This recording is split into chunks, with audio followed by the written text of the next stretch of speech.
First the thought and then the seed. I am parched and beyond peace. It's not like I enjoy the act. I just need to drown this panic attack.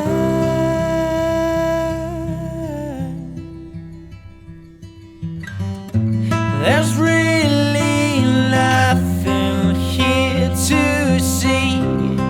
We sing like jailbirds when we drink. We've gone a couple cups too deep.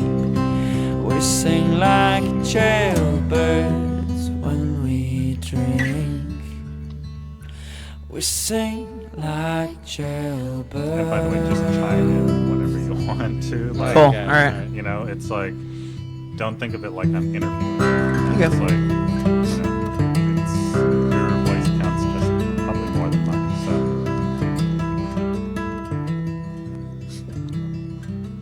So, what's up, everybody? Welcome back to Between You, Me, and Jose, the Slims Presents podcast. I'm Chris. Oh shit. I'm Chris. I'm your host. I've already been podcasting for several hours tonight, but I am here with a new guest, the guys from Picture Atlantic. I'm gonna let you guys introduce yourselves, starting over here with Daniel. I'm Daniel. I play drums. I'm Nick, and I'm the singer and guitarist. I'm Ryan, and I have a big bass guitar. And where are you guys living now? Like, where do you call home? It's different for each one of us. Yeah. We're saying we're from Santa Clara, though. That's like Okay. our official thing. Yeah, I guess we roughly will all be kind of in that. I live in Dublin at the moment, but I'll be living in Sunnyvale really soon. But I guess in terms of where the band is from, basically like Santa Clara, South Bay.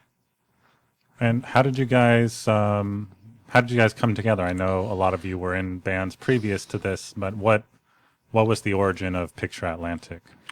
So let's see. Well, I was in a kind of like a metalcore-esque band, and our original guitar player and other founding member, Patrick, was in sort of like an emo rock, like post-hardcore-esque kind of band. And we just wanted to do something different from that scene. It was really big in like that type of music was really big in San Jose at the time, like 2005, 2004, like huge. But we just didn't really want to be a part of that anymore, and didn't really like the music. And then I'd known Nick since 8th grade, and I knew that he did music. I did like a lot of his earlier demos, like just his kind of solo stuff. And yeah, so we needed a singer, and I was like, we should try Nick because I think this would be awesome. And it worked, so. We met Daniel through, we had a guy playing live guitar for us, and we needed a drummer, so he just said, well, actually, I know a guy who plays drums. So Daniel sort of joined the band as just like a live guy first, but then he ended up being awesome, so we said, please join our band. I almost said no, but Please, we need this.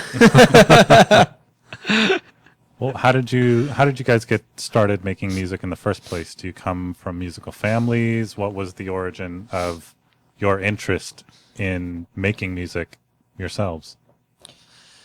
I mentioned that's probably different for each one of us. I'll let Daniel start. We'll go in a line. Well, I started playing guitar first in 4th grade, kind of just like as an outlet to because I didn't. I had just recently moved to this place, Patterson, California. It's like in the middle of nowhere. Like there's just like. What are you talking about? Everyone knows about that's Yeah, Party it's Central. like us, yeah. It's like LA. It's like the LA of the Central LA, Valley. San Francisco, Yeah, Patterson. It's on the same tier. I don't know. I didn't have a lot of like stuff to do there. It was like a cow town, so I took up guitar, and my brother took some classes, and he taught me some chords, and then from then on, I just kind of played on my own, just taught myself how to play music, and I realized I could learn fast. I was learning fast, everything. So I was just I don't know. It was the only thing I was really good at. I wasn't really good at school. I wasn't really good at other things. So I just started playing music, and I don't know. I like none. There's no one in my family that plays music. I don't know, so I don't know where I got that from, but yeah. And then around like 8th grade, I got a drum set. After complaining to my parents for like so many years, because they kept telling me it's too loud. They're like, it's too loud. Yeah. You can't. They don't want to be annoyed by that. But eventually, I convinced them because I learned how to play drums by going to different friends' houses who'd had drum sets and would play every weekend and stuff. And like I just would play, and I was like the best one out of my friends. Like, a group of friends, and like, so that's how I became a drummer. And I just keep playing now, I guess. Word.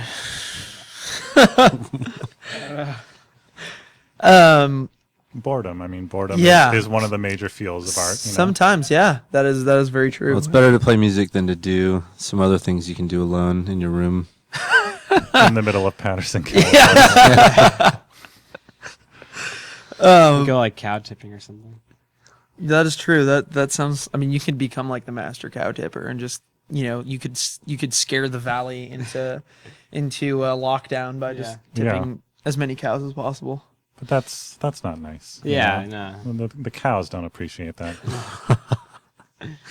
But you could get into a whole huge you could make everyone think that aliens were doing it, like those cattle mutilation type things. Like have them fall in a certain way from like the sky. It looks like I'm like portraying images and stuff. Yeah. That's what there is to do in Patterson, California, everybody. Yeah. I think in terms of music, there's sort of a line of musicians in my family, but it was very it wasn't really talked about. It was like almost secret. I didn't like really find out about it until I was a little bit older. But I really liked music growing up when I was a kid, and I would always sort of like sing along to the radio and songs that I really liked, and would kind of like, this is back when cassettes were like sort of the medium for most music. And so listen to a lot of cassettes and play cassettes over and over and over again in the car, and make my mom play like this select group of cassettes over and over again. And then I think when I was like really little, like maybe like 6, which is 10 years ago, which is so weird to think about that. Or no, sorry, 20 years ago. No, I'm not 16. You don't look a day over 15. Yeah, I don't look a day. I'm so young.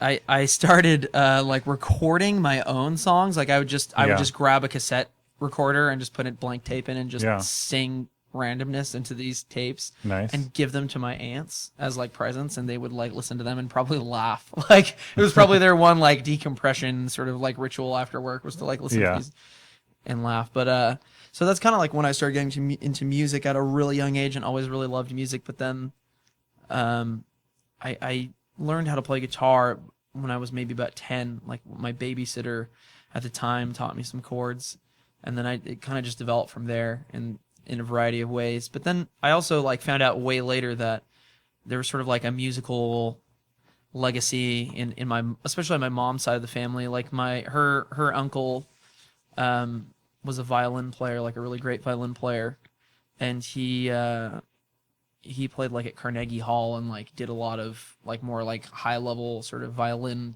things. But then he joined the army, and that kind of like ended. He was like in Korea in World War II.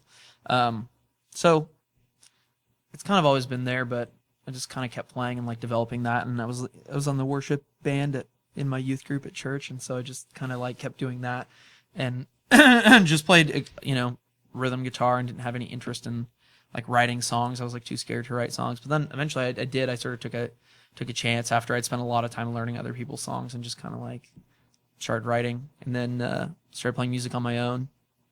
And that's kind of how like I met these guys, was just kind of like doing everything by myself in my room alone for, hours and hours, just playing guitar by myself. So What was the first time that you went public with that? Like, what was that experience? Oh man, I was 16 or 17, and I went to this open mic night in Santa Clara called it was Barefoot Coffee Roaster is the cafe. Right. And they actually, not anymore, but while they were doing open mics, they were known as having the best open mic night in the South Bay. So a lot of people would go, but for some reason I had asked to play on a night when there was like nobody, which was like actually completely rare for that. And I remember playing for like 8 people, including my parents, and I just had written a bunch of songs, and so I hadn't shown them to anyone or played them live before, and just I remember playing them, and it just sort of like not blacking out, but just sort of like completely like being frozen, sort of in anxiety, but like getting through all the songs, and it was like the lights were really low for some reason. It was weird. It was like I think there was only one person working there or something, and usually I had a staff of like 5 people behind the counter. It was, I don't know if it was like some weird off day or something, but I played, that was like sort of my first show experience, and then after that I just kind of kept writing and was like, I think at first I felt like I had done a really shaky job because I was really anxious and concerned, so I ended up trying my hardest to like write more songs so that I could go back and do it. So I think there was like this thing where I wanted to go back and do it better. To kind of drive me, and that was like really my first experience of doing that live. It was very weird and scary. Yeah. Okay. So for me, I guess, I guess like Daniel, nobody in my family was musical at all. I had one uncle, my uncle Jose, and he played a little bit of guitar here and there, like when he lived in Mexico and stuff. But nobody could play anything. I think my step grandma, they had a piano at their house. And she could play a little bit, but she wasn't like a piano player. But everybody in my family listened to like really good music when I was growing up. And I lived in LA, in Whittier, it's like a little suburb of LA. And then my parents got divorced when I was like kind of a bit younger. So I'd see like both sides of the family all the time. So I would always be with like a different relative, like a kind of a closer family relative, and they'd always be listening to something different, whether it was like like 80s kind of like new wave-esque stuff, or just like modern rock radio, or like Frank Sinatra, like so tons of different stuff that I was, I guess, lucky to be exposed to. And especially with my mom too. My mom's, kind of younger, and she really loved like Britpop and like just anything British really. So, I was kind of, I guess, raised on a lot of good music. And then when I got into middle school, pop punk was like the big thing. Right. And I liked that music a lot at the time, and it was very relatable. I mean, they're essentially writing songs for like 13-year-old boys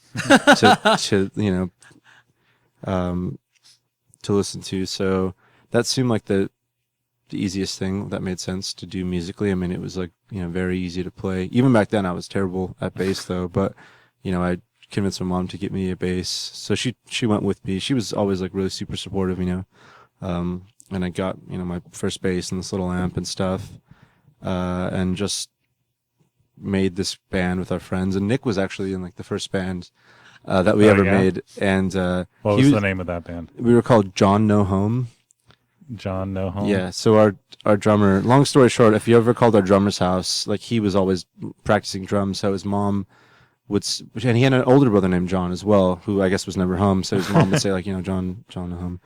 I thought it was a play on like John Holmes or something. Oh no! Oh yeah, it was actually, you're right. It was pretty classy stuff for 8th graders. Exactly. No, it was kind of like a borderline mocking of a Vietnamese, mother. But yeah, Nick was our original singer, and I kicked him out because I was like, man, he sucks. Like I should be the singer, and and here we are now. So I guess that's some sort of indication of how that went. Karma's a bitch, I guess. Yeah, but well, what happened with you singing? Like what changed your mind about that? Well, me, I think I finally heard myself once and realized, I really suck. This is awful. I'm not good at this at all. And I wasn't really any good at bass for a long, long time. And it wasn't until I sort of, stopped trying to play music with friends just because they were my friends. And it was, these kind of crappier genres or whatever, and started listening to stuff more for myself, and then rediscovering the stuff that I had heard when I was much younger, but like, really deeply this time, like really getting into full albums rather than just like the songs I know here or there, that I really kind of considered myself like to become a musician, which is a bit later on. Like, so I started playing bass at 13, and I wasn't anywhere near being a real musician until maybe 16 or 17. It took me a while to kind of get things together, but. What was, what did you guys come out of I'm going to say a scene, but that's not really what I mean. But like, Right. was there Like a tradition or something. in yeah, music, like where you guys were coming from, were there a lot of other bands? Were you sort of off on your own? I mean, like Ryan said, when he started playing, like, so he did the pop punk thing, but then like kind of the continuation of that was like this metalcore, like hardcore kind of stuff. Yeah. And that was the scene of San Jose and the South Bay area for a really long time. It was pretty much all metal and like anything heavy punk. Right. That's kind of what was big, and it was huge. I mean, like we were just talking about this like a couple days ago with somebody, but we were talking to this girl who was interviewing us for a magazine. She was kind of like asking like, "Oh, what was the scene like?" And Ryan was saying, and I remember this too, that like every weekend there'd be like, a couple shows, and they'd draw like on average pretty much like 400 or 500 kids every time. Pretty good. Yeah, totally. I mean, like if you were drawing consistently at every show like that for one style of music, like that would be a strong scene in any particular city, right? So that's kind of like what was going on. But like Ryan said, like why this band started was because, I mean, I was never involved in it, but I know that like the founding members of the group just didn't really want anything to do with that anymore, and kind of like realized that it was a bit like narrow-minded. There's not so much room to grow in that, and it was kind of hitting at a dead end, so to speak. And so I would say that was like the legacy that we all sort of came out of. I was totally by myself for a long period of time listening to a lot of like British alternative rock music. I totally used to be like into pop punk too for like a very short period of time. And then someone said, "Hey, you should come see Coldplay at the Berkeley Greek Theater." And this was like 2003. So they had just released their second album, A Rush of Blood to the Head, which is one of my favorite albums. And I had no idea who they were, really. For some reason, I thought there was a girl in the band and that they were German. Like, I had this like really weird, like warped perception of what kind of band they were.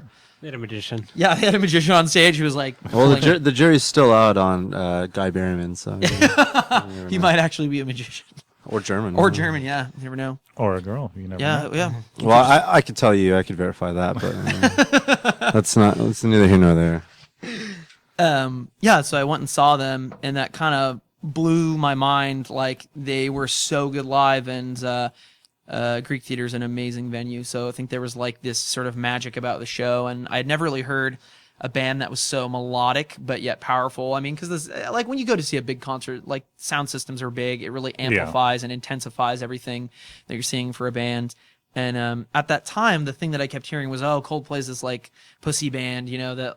And I was like, I didn't get that impression at all just by seeing them. And I kind of just remember sort of looking down at my like ridiculous pop punk clothes and being like looking around at all these people and then being like, "Oh man, I'm such a tool." and then from there, I just kind of like was like, I'm just I'm not going to kind of do what other people are doing just because that's what they're doing. I'm going to like seek out things that I love and music that I love and kind of just do my own thing. And so for a really long time, I was totally that alternative, like Coldplay kid at school that like everyone would make fun of. Yeah, we call him Coldplay guy because I distinctly remember after that show, like I think you had just gotten like new clothes and stuff anyway, but you had this Coldplay shirt and it's not that you wore it every day, but like every time you wore it, it was just, it stood out like, oh, here he is again. He's being the Coldplay guy again, Yeah. So I mean, that's kind of what was going on. So that was like totally this tradition that I came out of in terms of music, and I'd grown up listening to a lot of folk music as well and bluegrass. So that sort of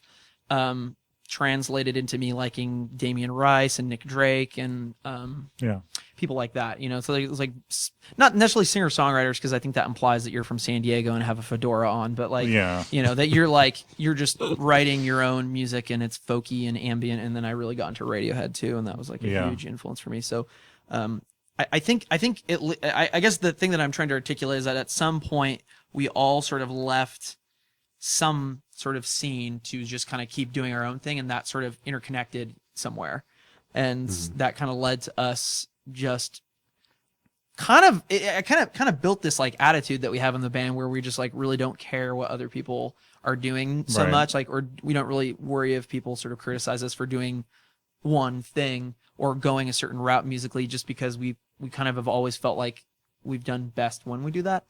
And I know that like when we started the band, coincidentally, it was like more emo rock kind of like bands like Copeland and May and just emo rock music, which I didn't even listen to at the time. I was not really a fan of that. But Ryan and our original drummer and original guitarist had founded the band and then looked for a singer, and so I kind of came in later. And yeah, we sort of had like maybe 5 or 6 quote unquote songs written. I mean, no vocal melodies or lyrics or anything. It was just sort of music, and our initial approach was, let's just keep it really simple musically, so then whoever's a singer can kind of do whatever they're gonna do. And I mean, it was definitely like 50-50. Like, I mean, the 3 of us at the time were, we did like those groups and were influenced by them, but there was a little bit of like an edge to it where, I guess it was kind of right around the time that like I started listening to Block Party when their first album came out, and a friend of mine had the CD and let me borrow it. And that's like one of those first groups that really turned it around for me when I listened to that.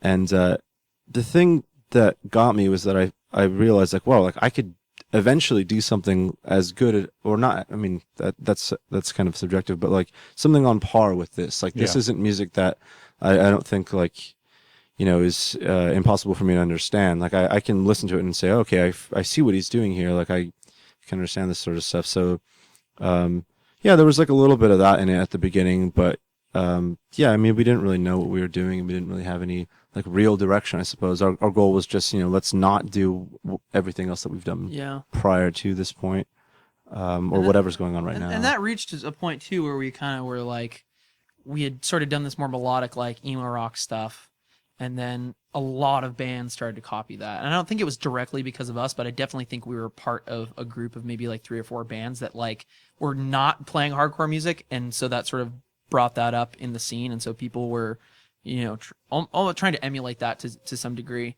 But the point that I was going to make is that when we sort of switched over from that even to kind of more the style that we're doing now, like we had fans like openly online and at shows like saying like, your new music sucks, like it sounds like Radiohead and Coldplay and like The Killers and like all these bands that we'd kind of been like listening to. And so it was weird because it was like a Bob Dylan moment where like, people are like, what happened to Woody Guthrie, Bob? But like we weren't big at all, so it was kind of silly that people cared that much about it. It is weird.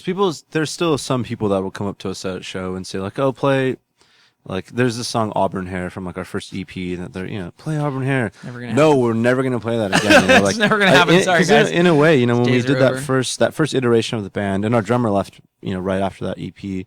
He had written like kind of some of the drum stuff that was on our full length later on, but he left kind of right after. And then when we did our first like full album, our guitar player was mostly at school up in UC Santa Cruz, or down in UC Santa Cruz, I should say. So he wasn't really as involved at the time, and like we switched to like using Nick's songs essentially. Like he's the songwriter who writes songs that have like, these are the chords that I want to do over like this melody and whatnot. I'm like, okay, that makes sense. This is good. We'll let go with this rather than, kind of trying to just throw random riffs together. So in a way I consider us like we're not the same band as we were when that first, EP kind of happened. If we would have changed the name, like, I guess that would have been more clear, and perhaps we should have, just so people wouldn't have been like so thrown off by it or whatever. Named ourselves Big Rig. Yeah. But yeah, I don't know. It was, it's like we wanted to do the music that we're doing now, and like, well, I guess what we're doing now is obviously a progression from our first real album, but that's when we really became like the band we are now.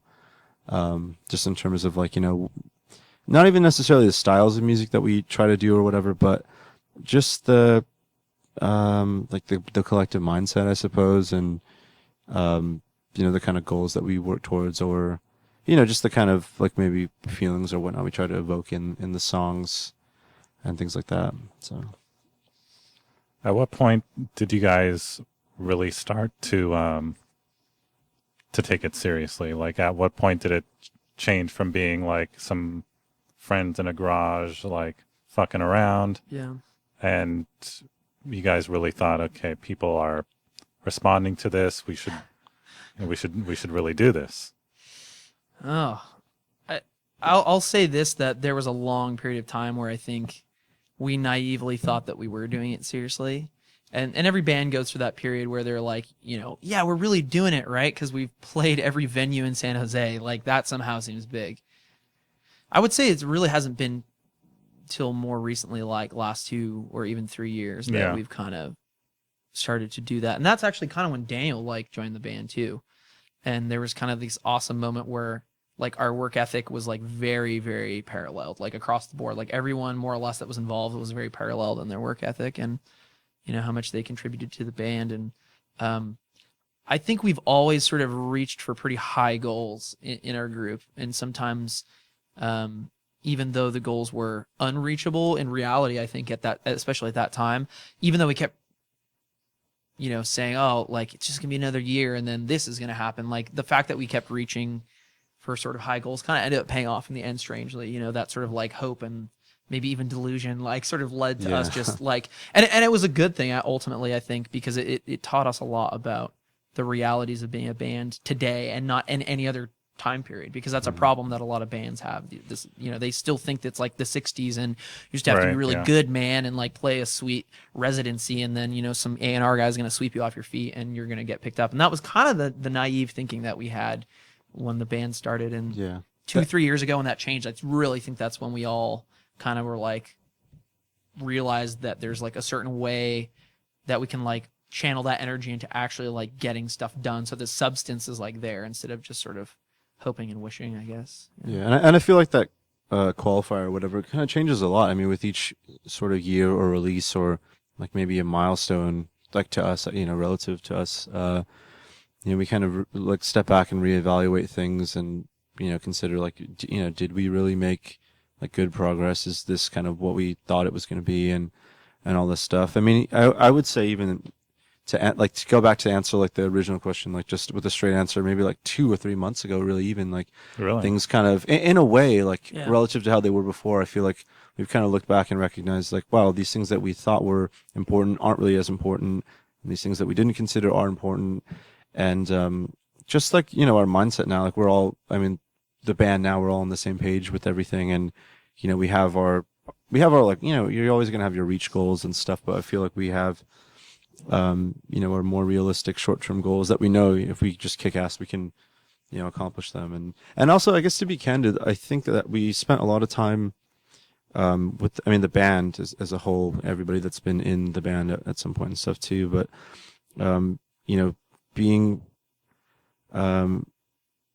kind of dependent on like outside parties that we think are going to do stuff for us, like old managers or stuff like this. And we're saying, oh, well, you know, this guy's going to manage us now and he's promising all this stuff, so it's all in his hands. Like, you know, there was like a few years ago, we were going to do, like, I won't say all the details, I guess, but we were going to basically go on like a B market tour with this band, and play kind of like smaller venues, but all of, I think, like the West Coast and stuff, and then that was the promise, do like a little bit of Midwest, and then do like a few showcases at South by Southwest.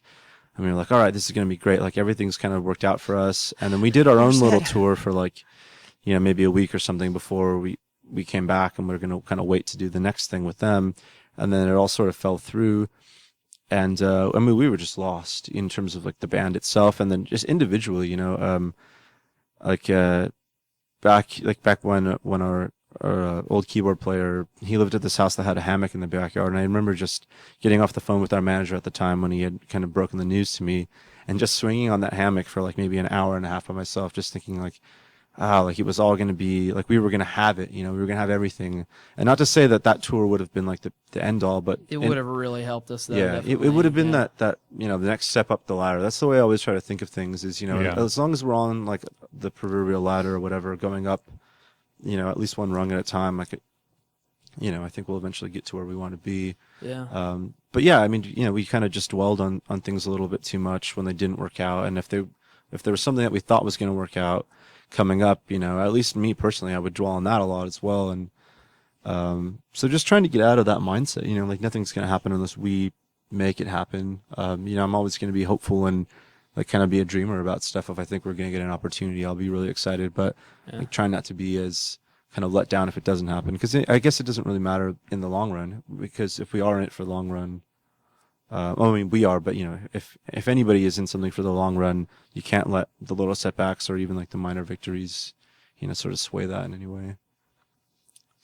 Word. So I'm guessing that you guys do a lot of your own like social media, and I know you guys put out a lot of stuff on Bandcamp. Yeah. So, I mean, was the goal from the start to sort of like live the dream and like be like these bands that you idolized as kids, like that you were going to get the record deal and, have this, international tour and then et cetera, et cetera, et cetera? Kind of, a little bit. Like, I think that like going back maybe 6 years even, that was definitely the case. That was the goal. And I mean, to be real, we still, and we can totally talk about this too, because I actually think it's something that I think more bands should be sort of more realistic and honest about, but that's still something that we aim at. Like, it would be great to be signed to a label and to be, supported in terms of touring and tour with big bands and have big tours and tour other countries. Mm-hmm. Like, I feel like, if you're doing music and if you're doing music in the way that we're doing music and saying that that's not the case, you either like are just kind of going with the flow or you're like lying, because at some point you are like aiming for success. I won't even use fame because I don't even think that's how we sort of quantify anything in the band anymore or really have ever. It's more just like success, like how successful do we feel? Right. But yeah, that's a goal now, but it's just in such a healthier mindset and like framework for everything, whereas before it was just like a little weird and sycophantic on our part, like, oh, these people are gonna sweep us off our feet and save us and take us away from terrible Santa Clara. And we're gonna be, and I think that's why we were so disappointed like when this like tour fell through, because our manager was actually in the band that was like that we were supposed to tour with, and so it just felt so weird. Like, why would you promise us, or you'd say like speak with such certainty that these things are going to happen, and they completely flew out the window. So, I mean, you could say living the dream, but I think we just wanted like some help and acknowledgement, I guess, to some degree, and that we wanted to work hard and figure stuff out. I think a lot of it though was kind of like that we weren't actually working as hard as we necessarily thought we were. So yeah. Yeah, and I guess just in terms of like the fame/success thing, I mean, it's still kind of my goal is like I look at a band like Block Party for an example. I mean, to me that's a huge band. I mean, they do really big tours. They sell out like a lot of their shows. They they play all around the world and they sell a decent amount of records. Like, I mean, at least enough to like be able to like just play music for a living, and they have like a large fan base. They put out records like all the time, and they do all the stuff a typical like bigger band would do. But at the same time, they're not like U2 or something. Like I don't really give a shit about being like that big. If that somehow happened, I would be like, oh, this is cool. I guess maybe I can wear like platform shoes and sunglasses all day now. But like just getting to that point, like Block Party is still kind of my marker for success. Because I remember reading an interview where the singer was talking about how their record deal was at the time like so good, just given the fact that like so many record deals I guess after that point weren't as good as they used to be in terms of like what the artist compensation was. And he was saying something about how he feels like his band was in the last generation of bands that were able to like get a record deal and play music for a living to the point where like they could each afford their own house, and stuff like that. And like that, I mean, that would be amazing. Like I can afford to like kind of live a normal life, I guess, like have a family, support them, and make all my money from doing music. That would be excellent. I don't think we're too concerned about like being on the cover of whatever. I'm fine with kind of being a little bit in the background and having like a large dedicated fan base that is still gonna like what we're doing and all that. It's more about career, I think, than just like flash in the pan success, which I when I think people talk about like blowing up or getting big, I think maybe they might not even realize that sometimes that's what they're talking about. It's like, there's a lot of bands that get big for a summer and you never hear about them again, because I think they're making moves that aren't like conducive to a career on a number of levels, definitely. Well, do you think that being in the situation where that system doesn't exist as it did in the past, where you can't just, play a residency and, Yeah. invite a bunch of A&R people and hope that, you get Yeah. signed and then everything kind of happens for you. Yeah. Living in the day and age where most bands have to actually like be part businessman, part Yeah. band, do you think that that's a detriment to the art ultimately, or do you think it empowers you more and makes you a smarter musician? Because a lot of those people got taken advantage of. Yeah, totally. A lot of bands signed really bad deals. A lot of Yeah. people, didn't make any money off of their music. What's that record label that all those new wave like shoegaze bands are signed Capture to? Track? Yeah, dude. Yeah. This is actually a really good way I think of explaining some of that. Like, I'm not sure the whole deal. You know way more about it than me. Well, it's just that label. I really like that label. They're what they do is like they find bands that have not released anything yet, and they're planning to release something, and they're like usually they're doing everything on their own and stuff. And like the guy, his initial plan was just to get bands to get their name out there. Basically, Right. That's it. Like we'll release it, put it on our site, we'll promote it and stuff. And it's like very like kind of like just like an indie label, like how Yeah. that's like just how that started. And like he saw how like like they would take advantage of like bands and stuff, and like you have to dress a certain way, you have to look a certain way, you have to like play your instrument a certain way, and like they weren't very like that wasn't like the case for that at all. It's just like it's just about purely about the music and stuff. And like I feel like having that and that happened, like it like all these like labels came out, like all these like different labels. It wasn't just that label that just did that, but it was like a bunch of different labels that were like trying to create the scene, Right. like where it's not like this huge major record label, but they're still getting like fame, like they're still getting Some of like these bands are pretty yeah. big. Yeah, too. they're like Like you know, they tr- like sell out places like Slim. yeah, they Yeah. like one of them. Yeah, actually, I went to see Beach Fossils here. That's one of the bands Yeah. on there, and they're like playing the UK and stuff, and like they're touring all over there, and like they're playing festivals, and like, like I think there was some good in that where all that kind of just stopped, but sometimes it's like I feel like with certain bands, kind of like like Block Party and stuff, it's like they. Like if they didn't have that, like where would they be? Like if it Yeah. was just on their own, like I don't know if they would have gone as far as they did now. Yeah. So there's some drawbacks to it, but Yeah. I don't know. There's so I actually saw this really great interview with the Black Keys, and I'm not a huge Black Keys fan. In fact, actually, the stuff that I appreciate about them is way more satellite to the actual group, the Black Keys, Right, yeah. like the bands that their singer Dan Auerbach like produces, and just the other projects and things that they're involved in. But he was talking about how they totally were living in this mindset where. Do you want a bottle opener, buddy? No, I'll just use my teeth. They were living in this environment where it was like they didn't want to accept lots of money for their music because what people were saying to them was like, oh, that's such a sellout move, Right. that you're selling out because I guess the example was that this mayonnaise company wanted to give them 30 grand. The UK mayonnaise company wanted to give them 30 grand to use a song off their album El Camino. And they were just describing like we toured in that van that's on the cover of El Camino, which is this crappy, like, I think El Camino van. And they were saying they were really broke. Their parents made about that much in a year because I think their parents were like teachers or worked in the school district or something. And so they were like, oh no, we're not going to be sellouts. We're going to turn that money down. Because that's kind of how their peers saw it, right? That was the pressure on them, was to sort of turn down money, because if you take money for your art, Yeah. then you're bad and evil.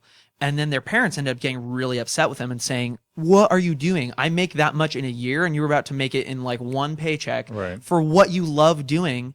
And they kind of just said that changed their whole mindset about like how they do music. It's not that they're changing their art to make more money, but the way he put it was like, if my music was going to be on a Super Bowl commercial, I'd much rather have our song be on the Super Bowl commercial because Right. I care about our music. I'm doing it for the art, and I'd rather you hear it than you hear like Lady Gaga or Britney Spears again. Right. Hear something fresh. Like I know that Arcade Fire had a bunch of their stuff on, football commercials and stuff. And Yeah. I actually thought that was cool. I'm like, they're not changing who they are by doing that. It's just that somebody wants to use this art that they love to pay them or use it for advertising, and that's a whole other thing where you kind of have to ask yourself like, what is my music being used for? But Right.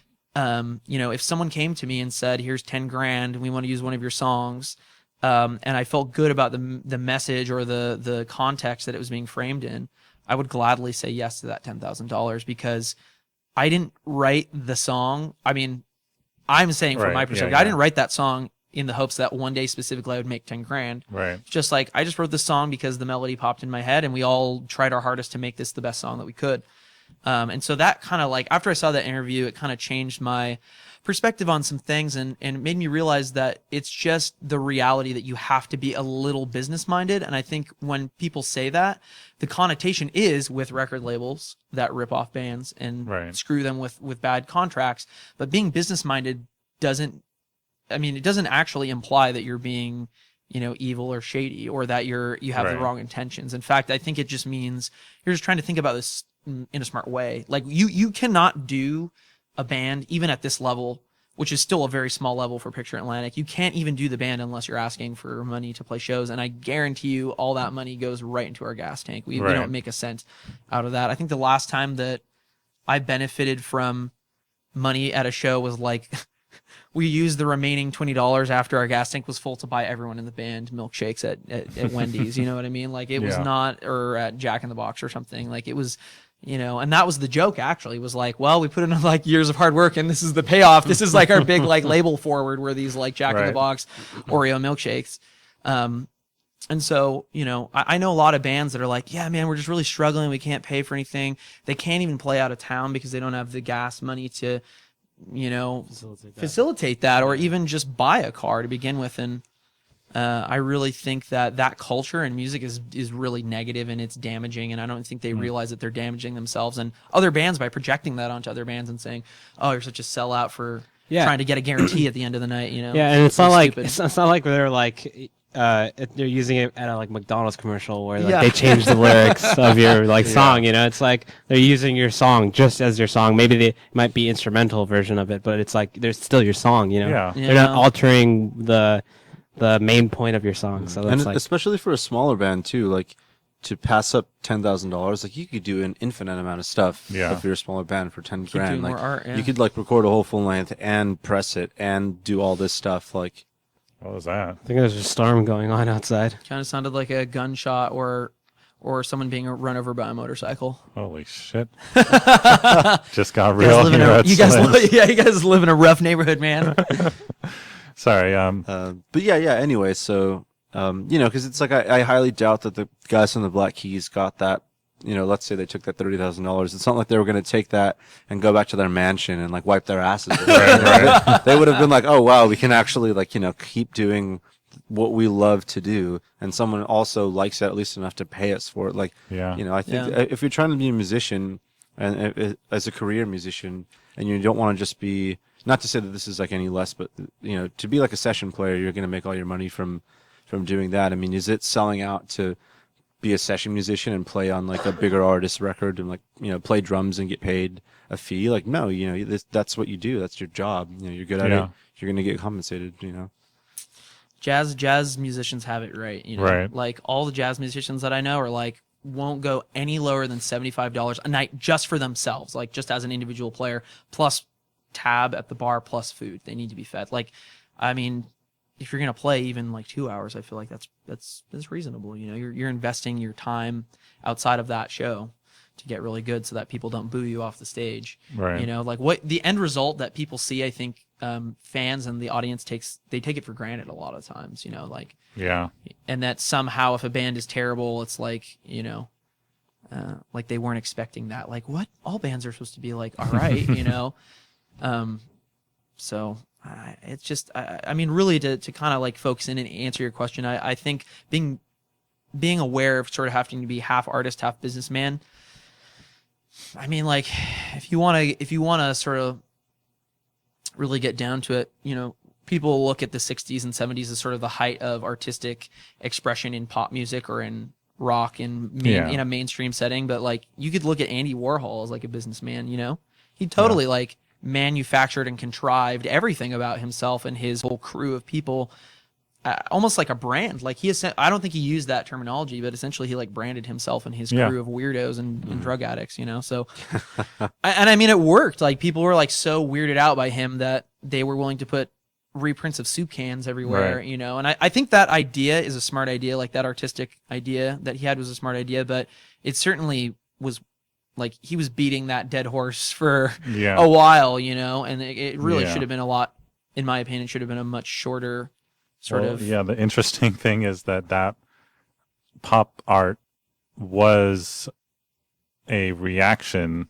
to and holding a mirror up to culture, Right. that everything was being commodified, Right, and that yeah. you could turn all these, things into a brand Right. and promote it, and it's not really anything, but if you say it's something, it's Yeah. something, and nothing is quite real, nothing is quite Right. has any substance, and it was this pretty, astute commentary that actually became reality. Yeah. It's like very bizarre. very bizarre. I don't know if you guys have seen the movie Idiocracy. Yeah, Yeah. totally. But like it's like that you see that happening right in front Yeah. of your face. It's like, okay, I was trying to make a point with this, and you guys are taking it a little too far. I love that in the movie in the future all Starbucks have become like storefronts for brothels. Yeah. Like, people are going in and getting like lattes, like it's in quotation mark Yeah. on the menu. Yeah, that movie's great. I love that movie. Yeah, but I totally agree. Like I think a lot of times, and I would even challenge like even in San Francisco the art scene. Like art rock bands or bands that consider themselves to be totally like, oh, we're just doing this for the art and because we love it. I would challenge them that maybe you're actually doing it because there's a bunch of other kids your age doing that, like there's some following going on. It's not really, I mean, I would even go so far as to say by the time that like the artsy fartsy kind of like music, and it could be anything, right? There's a lot of different genres that sort of get the rap for being very underground or artsy, but by the time that gets big enough for a lot of people to be showing up to shows, I think the people that like originated that are probably already like moving on to something else. It's kind of weird how everything's like staggered in that way that, I mean, I can't remember the title of the documentary, but it was a documentary about the no wave scene in New York, and the Yeah Yeah Yeahs were a part of that documentary, and a couple other bands that actually got some fame. And, the thing that I noticed is that there was this core group of people that were doing it, and that were really out there and really weird and really serious. And Go Google Bordello was another band that was kind of a part of it. And they were like doing it real hardcore. And Yeah Yeah Yeahs was a band I think that came onto the sort of the tail end of that, but they were the ones that almost benefited the most from it in a Right. way.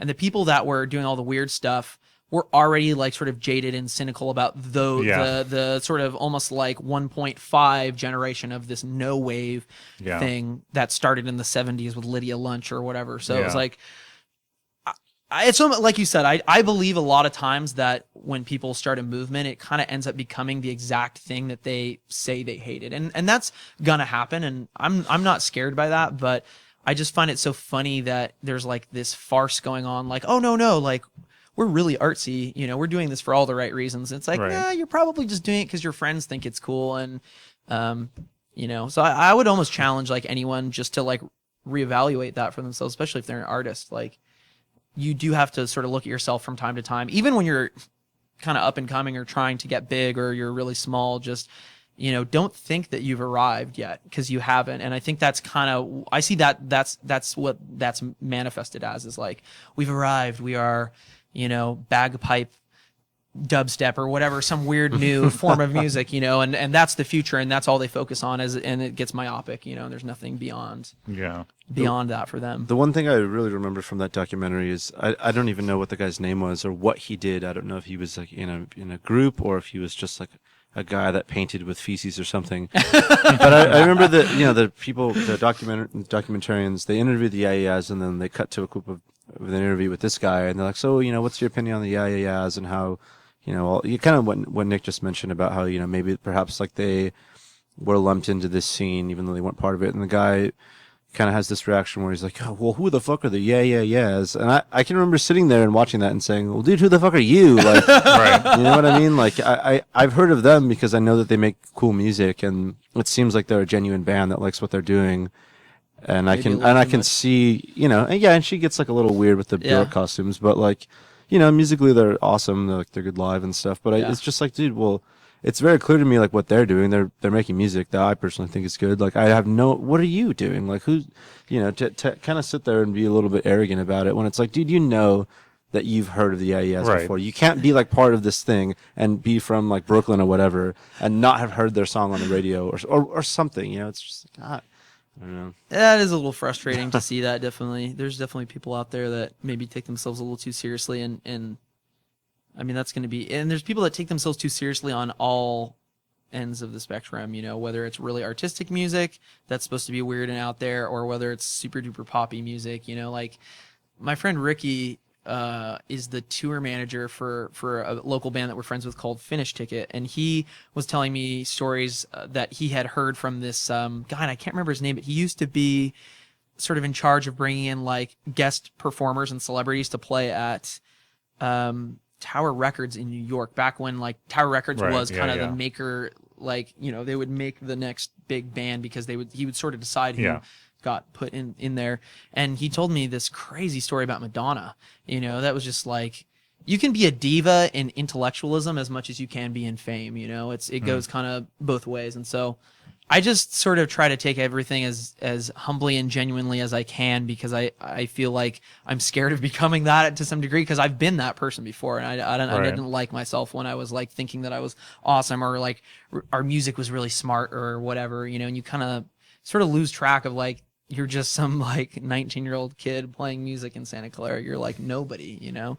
I Or even Patterson, you know. or Patterson, right? I think You're even even less of a somebody. If yeah, and this is not a slight against Slims, because I actually think Slims is amazing. But I'm sure there's people that come and play this stage and they played a sold out crowd, and still nobody knows really who they are in a Right. mainstream sense. You know, like Yeah. they're still not huge. And that's just the reality. Like that's just Yeah. kind of how it is. Like very few bands really sort of rise to mainstream attention, not necessarily Yeah. like fame. Because I know some bands that they make an awesome living doing just that, playing Yeah. in places like Slim's all around the world, playing sold out crowds, but playing like awesome sets, you know, Yeah. just doing their very best to just bring it, you know, whatever it is that they have. And that's way more inspiring and like almost passionate to me than sort of just aiming to have as many people as you possibly can see what you're doing. Right. Because I think that's a quality over quantity sort of, you know, algorithm or something. So it's very strange, but no one will ever truly be able to say they have their heads wrapped around it, including myself, because there's so many aspects of the music industry and the music scene in every city and place that there's a million different reasons for why anything could be happening. Well, you mentioned the guys from Finish Ticket, Yeah. and we've had several shows here with Finish Ticket Yeah. and you guys and Yeah. Rin Tin Tiger. Yeah. And there's this like whole sort of scene that has like a really strong, passionate local following. Yeah. People come to the shows. Finish Ticket did their Ugly Sweater Social Yeah. at Slim's, and the Music Hall sold out both nights. Yeah. Yeah. And I mean, to me, that's amazing to be able to create such a buzz on an independent level Yeah. in your not hometown but home area. Yeah. But like, how have you guys seen, or how have you tried to expand beyond that? You know, like Yeah. you guys have a pretty passionate following in the Bay Area from Yeah. what I've seen. You know, people are on social media, big upping you guys. Yeah. You have, you know, girls that post about you on Tumblr, and like, you know, it's like, it's something tangible. It's real. Like people are into it. And Yeah. so like, you know, given the fact that like I haven't seen you guys on like Rolling Stone or Right. like, you know, all these things, I can imagine like that doesn't translate to everywhere in the country or in Yeah. the world. Like, is it something that you guys are working on, how to break into a more national or international crowd? Yeah, totally. And I'll just quickly say this, that like we seem to do really well on the West Coast. I think that's Okay. kind of like our strength. Like there's people in Portland that really like us a lot. Like every time we played Portland in the last year and a half, like we've gotten really positive response from people. And a little bit of that is growing in LA for us as well. Like the last couple times we went down there, we had like a lot of return fans and people that showed up. with very little promotion, actually, because we played the school music festival, so it's kind of one of those things where we didn't really need to promote because there was kind of already a Right. thing going on, and for whatever reasons, and some people really like came from a distance to see us, because it was the closest show for them at least. And we definitely want to grow that, and we see like even international, like we have a lot of fans in Australia for some reason. Really? And I think that's because I know a lot of people in Australia, and I just would sort of absentmindedly be like, yeah, sure, check out my music. And I think they've been passing that around to people, and it's like grown to a degree that I didn't even realize, And so there's this guy, I can't remember his name. His name is like Muhammad or something, and he is from the Arab Emirates, and he always buys every one of our albums, and he's like written us a couple times. So people in South Africa have written us saying like that they really like our music. And to not, to be realistic, it's not on a huge level. It's not like we've got 30 emails a day coming in from South Africa saying play Johannesburg, and we're just like rocking out with, a bunch of free staters or whatever. But I see that, and so we're all aware of that to some degree, and we are aiming at kind of to expand a little bit, and I actually feel like we're in a spot now where we can do that a little bit better, and that's kind of the goal. But I would definitely say that one thing we don't want to be is a band that's really just big in San Francisco, because that's there we know and have known a lot of bands that's really truly what they are, and only because they just don't put effort into playing out of town and going on tour and going on local tours, and that's it. That's the only reason why they're not bigger in those other cities. Because if they were doing what they were doing here in San Francisco, they'd probably be big in the bigger cities like Seattle, Portland, San Diego, LA. They'd probably nail it. So that we definitely are aiming for that.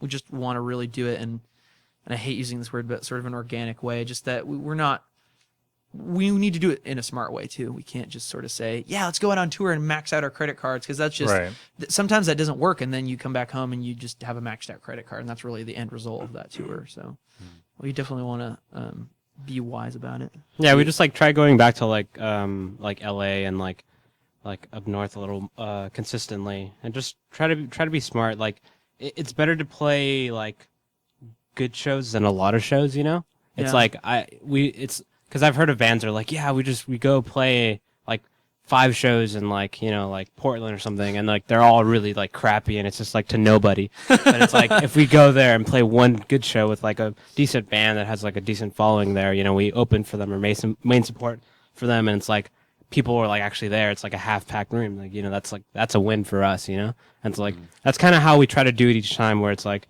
we have like a band that's like, they're getting some buzz like locally and they're in that town, and then we just hit them up and like play shows with them. Yeah. And like just try to go back every so often too. It's also not so like formulaic. I mean, we really try to pick bands that we like too. Yeah. That's the other thing is that because I know some groups that totally just the second they find out that you're doing well in any capacity, they just kiss your ass, and they are suddenly your friend and they want to play with you, and that has always creeped me out, and I never want to be one of those people. But like Daniel said, I think that is it. Is we just like sometimes I'll just hit up bands in a local town and say like, hey, we're not asking to play with you, but what's your advice on how to play Portland? Right, yeah. What would you guys recommend? Are there any other groups that you might know that might be interested to play with us? Or, not begging essentially, but just saying like, if you can just, lend me a piece of advice, I would be grateful. And that's actually helped us meet some really great bands. I met a group called the Autonomics in Portland that way, and they're like such a good band. I mean, like really just great guys, and they were so gracious and like, they're really, the 2-piece group, right? No, they're a 3-piece. The guitar, bass, and drums. Autonomics. They're kind of like rock. Almost, yeah. They're like the best kind of just straight ahead rock, like almost like punk. It's like a pop flair. Yeah. We didn't play with them though. We played with Noble Furs, who are also a really good band from Portland as well. And then I am a promoter in San Jose at a venue, and so I like hit them up and was like, I'd love to return the favor by having you guys come down and play here. And so they came and played a couple times in the South Bay and stuff. So, I mean, that's kind of like how we try to branch out, is just try to find bands that we can sort of like relate with, or that there seems to be something natural going on between the two bands. I mean, there's plenty of bands that I email that say great things about our music, and for whatever reasons, I guess the magic's not there, and we just kind of never really end up doing anything together. And but we just try to pursue kind of any expansion that we do as a band in the most sincere and genuine way possible. because I think you can burn yourself out and burn a lot of bridges pretty quickly by sort of going about it in a sort of creepy, slimy way, you know? It's like you're not just trying to like show trade with like some crappy band that has like a lot of fans, you know? Yeah, Like, that's not worth it. I wouldn't want to play with like, you know, a Jimmy Buffett cover band just because they had 1,000 people in the door every Right. night. I mean, it just why? It wouldn't really I make mean, sense. we in the end. would. We wouldn't turn it down. That's We the thing. If there's a Jimmy Buffett cover band out there and you want us to play, And we'll you're do pulling it. 1,000 Yeah. per night. We will do it just to rock out, You know, if you ask us, but we're not gonna. Not gonna pry it out of you. Well, how do you guys feel about like the way the opportunities that are available for bands right now? Like, for instance, you guys are playing a lot of like opening slots for some, you know, decently recognizable artists. You guys just opened for the English Beat in San Jose at the Blank Club. Yeah. How did that show go, by the way? It was crazy. It was sold That was out. awesome. Yeah. It was hot. It was really hot. Sweaty? Yeah, It it was was so hot. people. Like honestly, leaving okay. So our merch area is in the back corner, and walking from that back corner to near the entryway, the temperature dropped maybe 10 degrees, and then Right. outside like another. It was crazy, but That was pretty insane. I mean, I definitely saw a few select people, and like my mom came and stuff. She liked them back in the day and stuff too. But you know, that some people that already had known our band, but there weren't too many. And it was, you know, obviously mostly their fans. Right, yeah.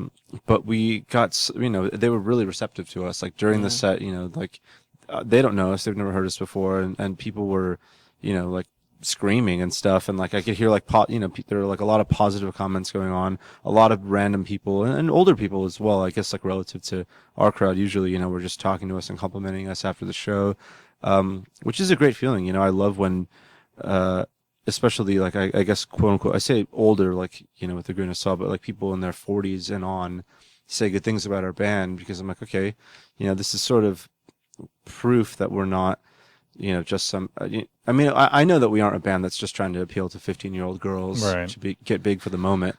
But you know, if people, as we like to call them, like dads, if some dad guy, you know, some guy that, you know, We say that a lot. you know, likes older music and thinks that new music sucks. You know, all music in the last 10 years is like shit. Like if they think that we're great, like, you know, that feels really good. And it's kind of affirming in a way, and I'm glad that those people were into it. You know, we don't do it for any specific demographic or whatever, but you know, I love when people of kind of like any musical demographic or whatever it may be, you know, like our band. It's a good feeling. So, and there was a lot of that, so it was positive, and we love the English Beat as well. So Yeah. it was Yeah, an it was honor to play with great. them Yeah. and just get to Really watch cool. their set and just be a part of that. You know, it felt like for once in a long, I mean, not in a long while, but you know, San Jose, the experiences like that are kind of few and far between, I think, for any group. Yeah. Just to play, I mean, there aren't really that many bands, like I guess kind of bigger bands, at least bands that I'm into, that really play the area. Yeah. Because you know, we have smaller venues, and we have like the HP Pavilion, and the Blank Club is probably like the biggest venue, I guess, and I think they're only like a 250 capacity place. You know, there's nothing like Bottom of the Hill or Slim's or Right. Great American or the Fillmore. It was a conversation I was having with Yeah. a friend of mine recently, is that, you know, that's what San Jose needs, is it needs kind of like these more like in between venues that, like, you know, really big bands will play these venues because, you know, they'll sell them out and they're going to have tons of like screaming fans, and like these are the important venues, I feel like, you know, like we don't need like another stadium in San Jose or anything like that, you know. Yeah, unfortunately, we sort of have stadiumitis in Uh-huh. San Jose. Like anytime, well, that's not true, but I would say about 80% of the time that anybody who's worth knowing about in music comes, it's to the Packer Pavilion where Right. they do the San Jose Sharks Yeah. games, you know? It's like Journey or something like that. Yeah, like- totally. Or there's the Mountain Winery, which is in Saratoga, which is also really close to us. And Yeah. we actually opened for Styx one time. We Oh, played with shit. Styx. And that was weird. Like, we just got asked to play that. The promoter heard about us, and it was, like, not calculated on our part Right. at all. We just sort of, they asked us to do it, and we did it. And that's what I think of when I think of San Jose. Is Right. like kind of what Ryan said. It's like dad guys, you know? And but at the same time, it's flattering, you know, that Yeah. they're into us. But yeah, that's very much like the Yeah, and I don't mean that stuff. in a negative way, I guess, but the connotation is usually that, like, these fans or this crowd, they really like specific music from their time, Yeah, and they're not yeah. going to give any second thought to like newer bands. So Right. if those people like us, then it's really flattering. They're not like listening to Skrillex and stuff like that. Or maybe they are. Have you seen the South Park episode? I don't know where if anybody Randy should, Marsh starts. but- Oh, they like make fun of dubstep. They call it tween wave music. Uh-huh. And Randy Marsh is like super into it because I think he wants to be hip. He's like, no, I like it, but all the like beats sound like fart noises. It's really funny. It's a very, very funny episode. That kind of sums it up for me sometimes. Like, there's people that definitely, kind of want to be cool, so they listen to their kids' music. Well, what's like, I know from like working in clubs and seeing Yeah. contracts and all that kind of stuff, Yeah. like that bands, if you're not the headliner, you're getting paid, Yeah. but you're not getting paid enough to really support yourselves. Yeah. And once you start splitting that between band members, Yeah. it's, and then if you're traveling, you got to factor in gas money. Yeah. And if you needed to rent some of that equipment, then, Yeah. there goes some of that money. Do you feel like there needs to be more opportunities for bands to make more money, or do you think that this is just part of like the playing the game and like cutting your teeth and stuff like that? I think it's like half and half sometimes. And I think a really big part of that is like just having just like write better music and like try to like, you know what I mean? Like just try to, cause I know there's been instances where I've people that are like working at like a club or something really like us. They just like Right, us just yeah. in general, then like they'll give us extra money because of like, the show did well, but on top of that, it's like you guys are nice guys and like I like your music. We want you to come back. They haven't found what we left in the green room for Yeah, them yet, so exactly. they're So like, it's like, but here's it's an like extra 30, it's buddy. like it's also just like just part of it's like your attitude towards that too, like when you're playing the shows in that venue and like with the bands, because I know I've gone to like shows where like the main support band or whatever, like the opening act like will leave or something after it, like I'd see them leaving and it's like like what do you like, you're not even gonna watch the band, it's like, and they're like essentially doing you a favor, so Right. it's like that also reflects on you, and like the promoter sees that, and all the everyone that works there sees that and stuff, so it's like that's kind of like on the band too, Yeah. I would say like more from maybe like the industry standard kind of, which is kind of, I think what you're saying, just like you were mentioning like gear rentals and stuff, Right. and like there's all these weird costs.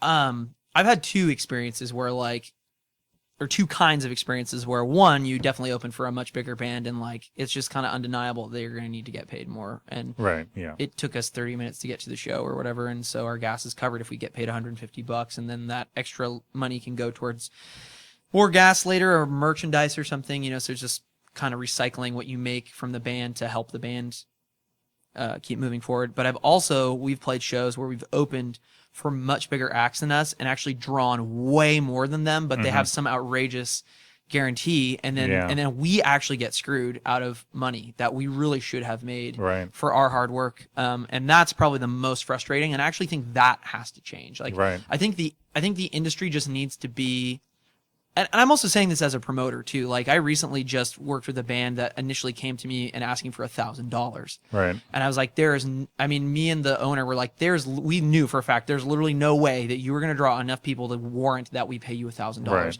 So we like cut that in half and then tried to like figure out a bunch of other like things to kind of make it worth it for them.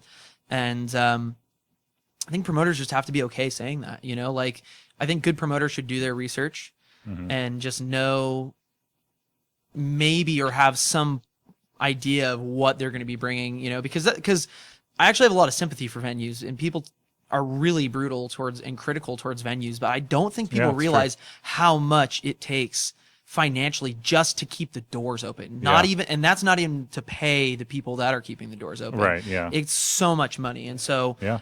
when you come to a place and it's like, I went and saw a band this last weekend and it was like $50 to see them. Right. But it was at a really nice old theater, the Norse Theater, where they do City Yeah, Arts and yeah. Lecture. And like, I was happy to do that because it was like, well, this is for the band, and you know, they're going to get paid. And then also if it keeps this awesome theater open and pays the people, a lot of whom were volunteers, by the way, you know, I'm happy to support that because that'll keep that alive. And also, the guy who's promoting the show came up at the very beginning and was just kind of presenting the band and talking a little bit about, like, we want to thank our sponsors for this and thank these people donated, you know, some hidden amount of money, which is probably numbering in the thousands to, you know, there's like rich philanthropists, you know, giving to this stuff. And he was saying thank you. And then he also said, hey guys, I really hate to say this, but, we had another artist, as there was a music series they were doing. We had another artist that was part of this music series play a couple days ago, and people got up and started dancing, and I kind of got in trouble with the venue for doing that. So I'd really appreciate you just be mindful of like whatever it is that you do, because I don't want to. He said he used the word, I don't want to have to go to the principal's office again. and at the time I was like, man, that's BS, because I want to get up in the front and, you know, because we were in seats basically. Right. Yeah. But then at the very end of the night, everyone kind of rushed the stage, and I could see the staff was like, oh no, and they were kind of like having to stand in the aisles and actually like turn people away and say, no, the front's too packed, we're not even really supposed to have this many people. And people are just being really rude and just like, yeah, I paid $50 to come here and blah blah. It's like sort of entitled wasps, you know, we're like telling these people, oh, we need to get up in front. And I was a little upset about that too. I was like, man, it sucks that they're like telling us that we can't dance.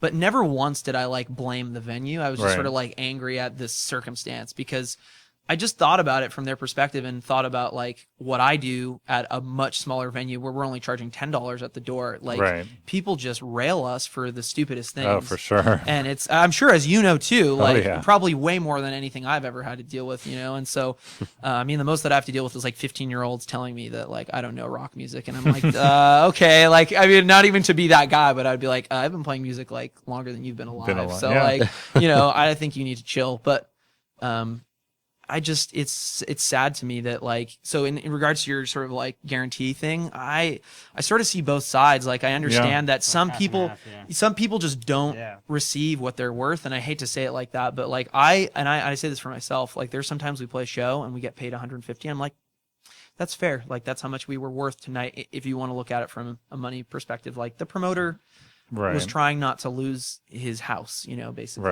is kind of what was going down ultimately. And then sometimes we play a show and I'm like, yeah, we definitely should have been paid more. Like that was not cool, because we drew people. So we try to have a very balanced perspective about all that stuff. And we're not huge, so we can't be rock stars and demand $500 up front, you know, for a place where we're only going to draw 20 people, you know. It just doesn't make sense. Yeah, I would like it to be more consistent though, you know, in those cases where you draw a ton of people and then you get screwed over, and like clearly, you know, you should have been compensated justly for that. Or on the flip side, if you don't really draw any people and you don't really make much money, you may make more than you really should have. You know, you can't complain in those situations. It's like the reality of it, you know. If you didn't really draw that many people, what are you going to do? Yeah, I kind of like Daniel's comment about maybe just writing better music, which is, I think, like oversimplifying it. But I agree with that mindset that sometimes bands just don't work hard. Like they don't work hard to promote. They don't work hard to get word out. They don't work to work with the venue, which is so important. Like you have to respect. Yeah, I guess what I meant by that comment too is like you have to work hard, you know, like your own craft, you know, like just at the bare bones of it, you know. It's like from there and then you build, and kind of like your work ethic is like has to be at a very certain level, you know, where you get paid that money, and also, you know, because you're drawing or whatever. Yeah. So I guess to answer your question, it's like yes and no, like in certain situations, you know. It's very contextual, I think. Yeah. Yeah. So do you guys like sell a decent amount of merchandise? Or I know you guys, you know, you have your Bandcamp page where you sell all of your records and stuff like that. When you're at shows, do people come up and do they support you? Do they buy, you know, shirts and CDs and stuff like that? Yeah, we've actually recently started doing this thing where I don't know if we're gonna keep doing it, so I think it's working though. Strangely. Okay, so we're doing this thing where like you pay what you want, and we'll give you like the 3 CDs that we have. So we'll give you like kind of almost our full discography for whatever you want to pay. Yeah, like say you have $2, okay, we'll give you like, you know, or like... and that strategy kind of comes from two places. Like we want, like I think on a consistent level we do sell an alright amount of merchandise. But on one level, I think there's this problem we run across where people walk up and say, I only have $3, but I really want, like, they're excited about whatever it is that they've seen us do on stage that night, whatever it might be. And They are. biting the heads off of doves. Yeah. It's the magician in the background. Yeah, that's who they're really paying for. Is there going to be like a DVD along with the CD of a guy doing magic? Because I need to see that now to understand music. They come up and they're, I've been that kid at the show, and I remember I came here to see Sandra Lerche years ago, and was so excited. And there was another band opening for them who were really entertaining, like really funny, and they were a really great act. And I liked their music and was like, wanted to check them out. And I didn't have any money because I was like 18 or whatever. Didn't really have a job at the time. So I went up and was talking to their merch girl, and she was like, so I totally get like that she, needs to sell merch because this band's clearly on tour. They're doing like a national tour. They need the money. But it was more just her attitude was so terrible about, I think I had said I think I was like $1 off, and I was like, is it okay if I just, and she was like, no, I'm sorry. It has to be exactly like $10. And and I get that and I respect that, but like something dawned in me recently where I was like, guys, I think just tonight we should like just say pay whatever you want for the, and they're not like pressed CDs. Like we had each individual component made and then we put them together. So they're well made for what they are, but it's like a plastic sleeve with a full color, like nice double-sided insert, and then the CD is like nicely printed. And we just said, I'm not going to force anyone at this point, for right now, for what this is, to pay $10 for each thing, just so they can have all three. And so we just started doing that, and then people ended up walking away with a lot of our music, which is really helpful to a band at our level. We're definitely making back any money that we've spent, because a lot of the times people would just be like, here's a 20, and then they wouldn't even want change, which was way more than probably like the 3 CDs combined really would have cost if we had priced them individually anyways. But I think people, it's not that we went into it with like a psychology mindset, but I think the psychology was that it kind of allowed people to make the decision about like what they were going to do. We kind of like almost put the ball in their court, so to speak, for some people. Because I could see in some people's faces, they were like, how much should I pay you? And I was like, whatever you want. Like I kind of kept having to say that at one show. So we don't make very much money though. Like, oh, good. We don't make very much money. I mean, not at all. We don't make. We never personally walk away with any money. It all goes back into the band. So if we were selling $1,000 worth of merch a night, then we would be making money. But we're not selling anything like that. Well, one other like really positive aspect I think about like the kind of pay whatever you want idea is that, I mean, I think that we're making probably more money consistently like than we would have with a normal sort of method, but also like so many more people are walking away with our music, and that's probably the most important thing. Because I just want people, if they see us and they like us, I want them to like physically own, or at the very least, if I can get it on Spotify or something, but like, like they could leave the show and be like, wow, that band was great. I'm going to download their stuff when I get home or whatever. And any number of things can happen and they might forget. Like if they like us, I want them to have it and like, tell their friends about us or whatever it may be. Like, I don't care if they burn 1 billion CDs and give them away or like any of that stuff. And like there's like kind of a lot of back and forth. I'll only care when I have a yacht and it has an upkeep fee. It's an investment at this point. It really is. And they're like when Radiohead did their pay what you want thing, I remember reading some short little blurb. It was like a part of a larger article, but I think with like Lily Allen talking about how it's detrimental for younger artists when they do this because like how are younger artists going to make money? And I'm like, okay, well, first off, like you probably don't really need the money. Like, isn't your dad famous anyway? You're not like a younger artist, you're. No offense, like I like some of her songs, but like, dude, you're a big UK pop singer. It doesn't really matter. Like born into it, and for us, it's like the way that I see it, and I could be wrong. I don't have enough fucking data in a spreadsheet to like figure this out yet.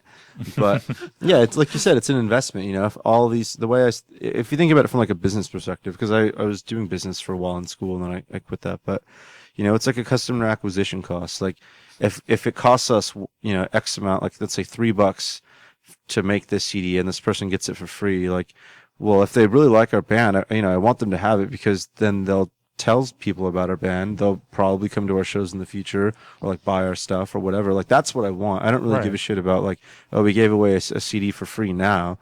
because it could potentially mean something like really important for that person, Right. you know, as a fan of us, or like just within their life or whatever in general, you know, like that. And I think that's a powerful thing. Like if you saw a band that you really liked and they did something like that, you know, if you, even if they, and there have been times where, you know, like similar Nick's situation where I've only had X amount of dollars and I've been like, you know, can I get something for this much money? And they'll say, yeah, you can have it. You know, it's cool if you don't have the last $1 or $2. Like that puts a really, really, like positive impression of that band, Right, yeah. in your mind. You're like, wow, like they were cool with it because, you know, I think they realize it's not really a big deal. Like they want you to have the music and to have that positive experience. That's the end result. You know, after a show, I want people to walk away satisfied. Yeah, people are thinking still, again, I use the 60s as kind of the measuring point. You're living in the past, man. I know, I can't help it. The futar. I sleep next to a black and white standee of Bob Dylan every night. I just can't. I'm trapped in a dream world.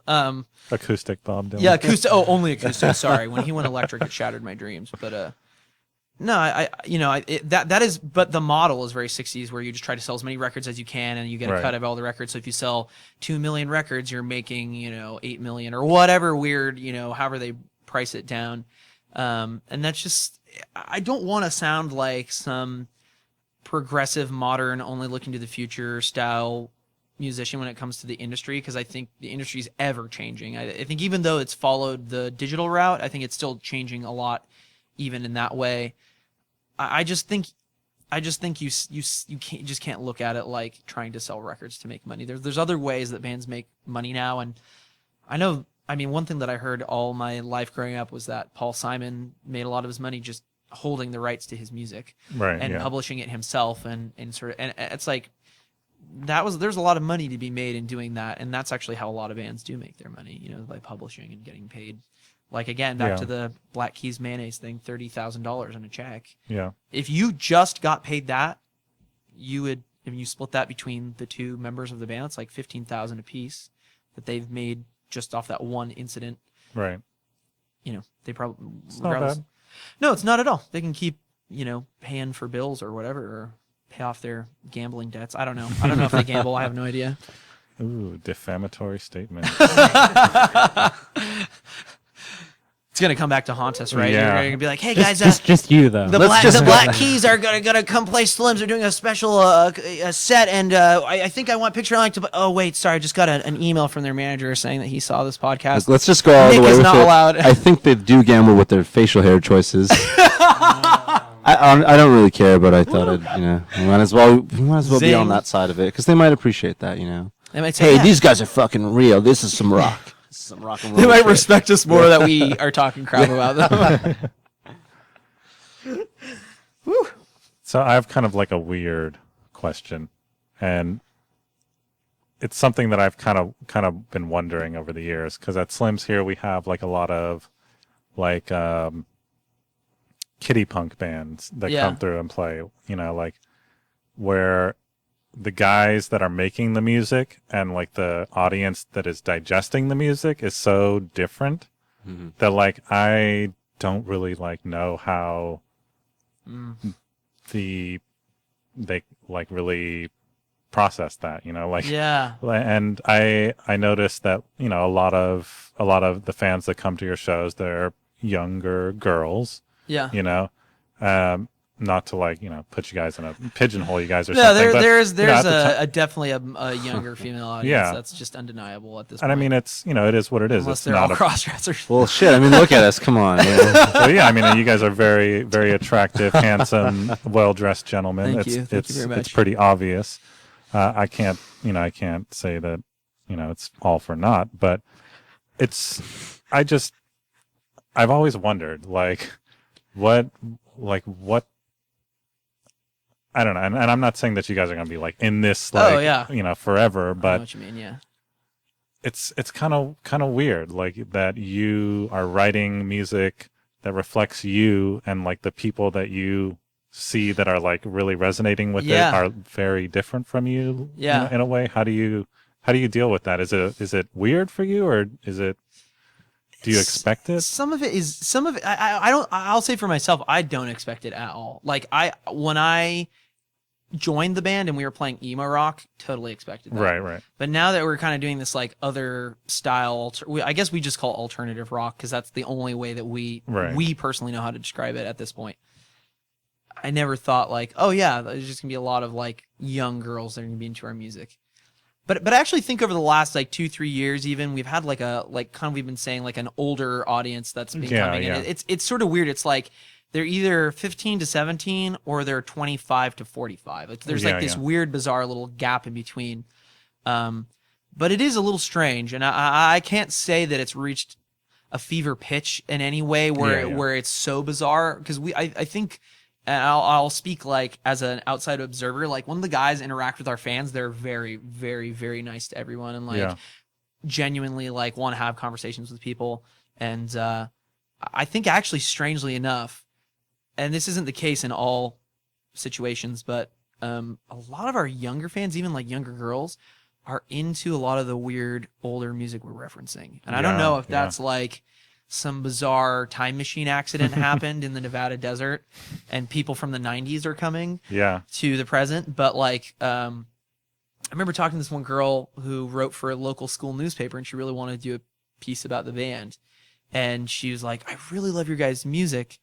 Are you guys into Blur? Are you guys into these bands? Like, and Blur is like a huge influence for me and Ryan, especially. Yeah. And we were like, yeah, we are. And she's like, oh, I love them. How about Suede and Pulp and all these like Britpop bands from the 90s? And we're like, wait, did you creepily like research about us online? Because like, how did you know about all the stuff? Like people our own age don't really get that bent in the band.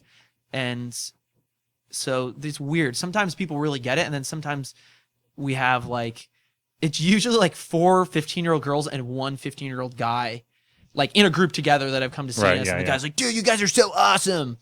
Is it cool if my girlfriend takes a picture with you? You know, like very like sort of sheepish, but like really excited. So, it's weird now. Like you can get access to so much old music and get exposed to it in ways that weren't really possible before. Yeah. And people are discovering music that was obscure at the time, even that like never, blew up. But now is like more popular than it ever was at the time because of, Pandora like recommending it to them, or they see it on the side panel of YouTube, or even things like Wikipedia and whatnot. You know, like you can go on there and find out I mean, a lot of the times you can find out so much about like these groups, which I love. Like, if I find out about a new group, or like I newly find out about an old group, I'm immediately going to go to the Wikipedia page where I'll listen to them and just read everything I can about them, just so I can kind of know more. Which is, I think, a positive thing. It's like allowing so many more people to know about these groups. But it can be sort of a negative thing at the same time too.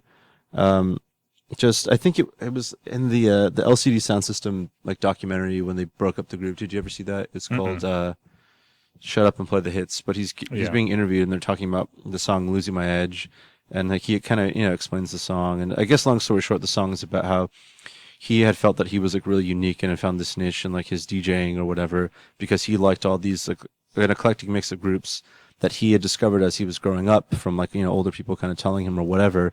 And then all of these like younger people were kind of doing the same thing because they could just look up whatever and suddenly know all like the cool and like obscure stuff. And I mean, I guess that can kind of seem annoying at times, if people are, think there was a time period, I guess maybe several years back, where I would get a bit miffed if, somebody's talking about some group that I thought that, I was the only person that knew about this group. Right, now you, but it doesn't really matter, Only if people know about Hootie and the Blowfish. But if people, only I know the album cuts, that's for sure. But if, true story, actually. Yeah. But now I kind of realize, like, it doesn't really matter who likes it. It's a positive thing. And that's kind of the way that I see, like, if there's some random 15-year-old girls that like our music, I'm like, that's good, because, and not to be disparaging, but a lot of the times, like let's say, like, they like somebody retweets us or they ask us something on Twitter or whatever, I'll go to their thing and just see, like, who is this person, what are they about, or whatnot, or like if we see them at a show, I'll kind of ask them, like, hey, like, what bands do you like, just to kind of, to get a general sense. And a lot of the times it's, they'll say, oh, I like your band, and I like, like We the Kings or like Panic at the Disco or Fall Out Boy, and like not to like shit on those bands or whatever. Oh, we but really should, though. it's like a different, it's a completely different world, you know. And not to say that like all these bands that I've mentioned or have not mentioned are specifically doing it for the 15-year-old girls or whatever, but No, they are. all I know is that we 100% are not. You know, we're just doing the music because we want to do the music. Like, I mean, in the weirdest way possible, I guess. Like the ideal fan of our band, and not to say that they're good fans or bad fans, because there have been groups that we've talked to that have said, "Oh, I don't like when X type of person is at our show or whatever," and it's like, dude, it's fucking stupid. Like, Yeah. you know, What a if you loser. don't want to have certain people liking your music. But when I think of people who would like our group, it's like basically like a younger version of me, like kind of in the background, like, wow, this band's really cool. Like, you know, I want to, how could I become cool like them? And not to say that we're cool, but you know, like what I think is cool to me now is like sort of like an evolution of what I thought would have been cool when I was younger, I guess, you know, like bands that I looked up to when I was younger, and like in certain ways try to emulate that in some sense, like, you know, so. But yeah, it doesn't matter. It's like whoever likes your band, it's fine.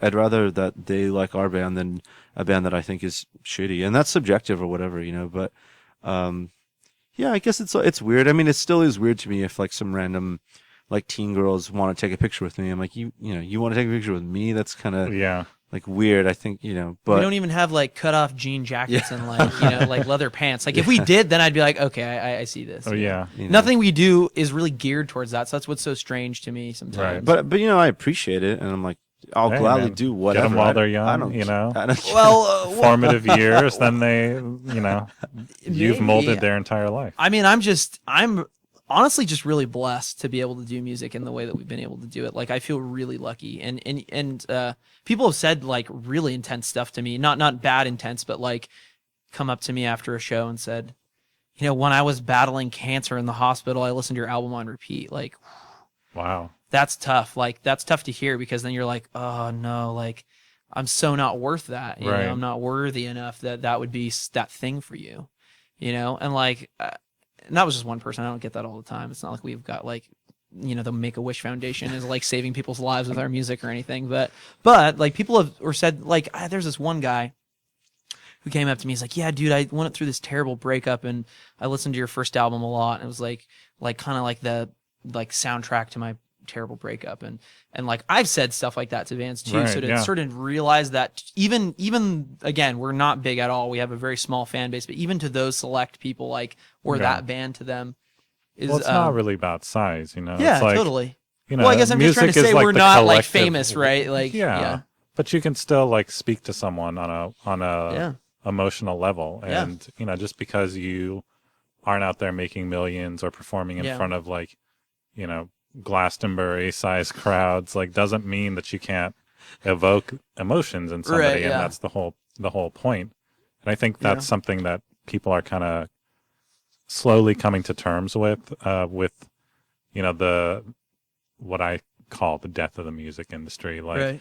that it's not like that's not the only way, like Yeah. just because that's the way it's been before, that this is what defines success, that, you know, that's not necessarily the case nowadays. Yeah. You can have the same effect on an individual recording something in your bedroom on your computer Yeah. and releasing it online, Yeah. Which and is it totally what speaks this to the guy does, person in the actually. same way. Yeah. Yeah, totally.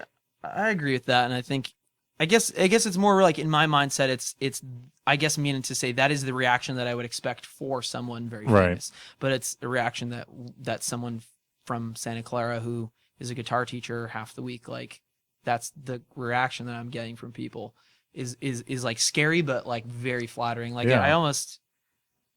That's when I start to tread very carefully, even in weird ways. Like even what I say on stage, sometimes I'll be Right. like uber aware, like what something that might be kind of funny and edgy and silly to me might like really put people off. And Right. I'm trying not to worry about that so much, but there's been some shows where like beginning of the show, someone's like, you mean so much to me musically. And then I'm like almost thinking a little too hard about what I'm Right. doing. And not that I'm trying harder to entertain or be better at guitar, but just like, oh no. Puts like, a lot of pressure on you. in a weird way. But again, I'm not losing sleep over it, but it's just for brief, like, you know, 10 minutes at a time. I'll feel that way every once in a while when someone will say something nice or like, we got this crazy message in our email from this not like the person's crazy, but just like it was like, whoa, like kind of shocked me. She wrote this like huge, like it must have been like 7 paragraphs long, like this thing about essay.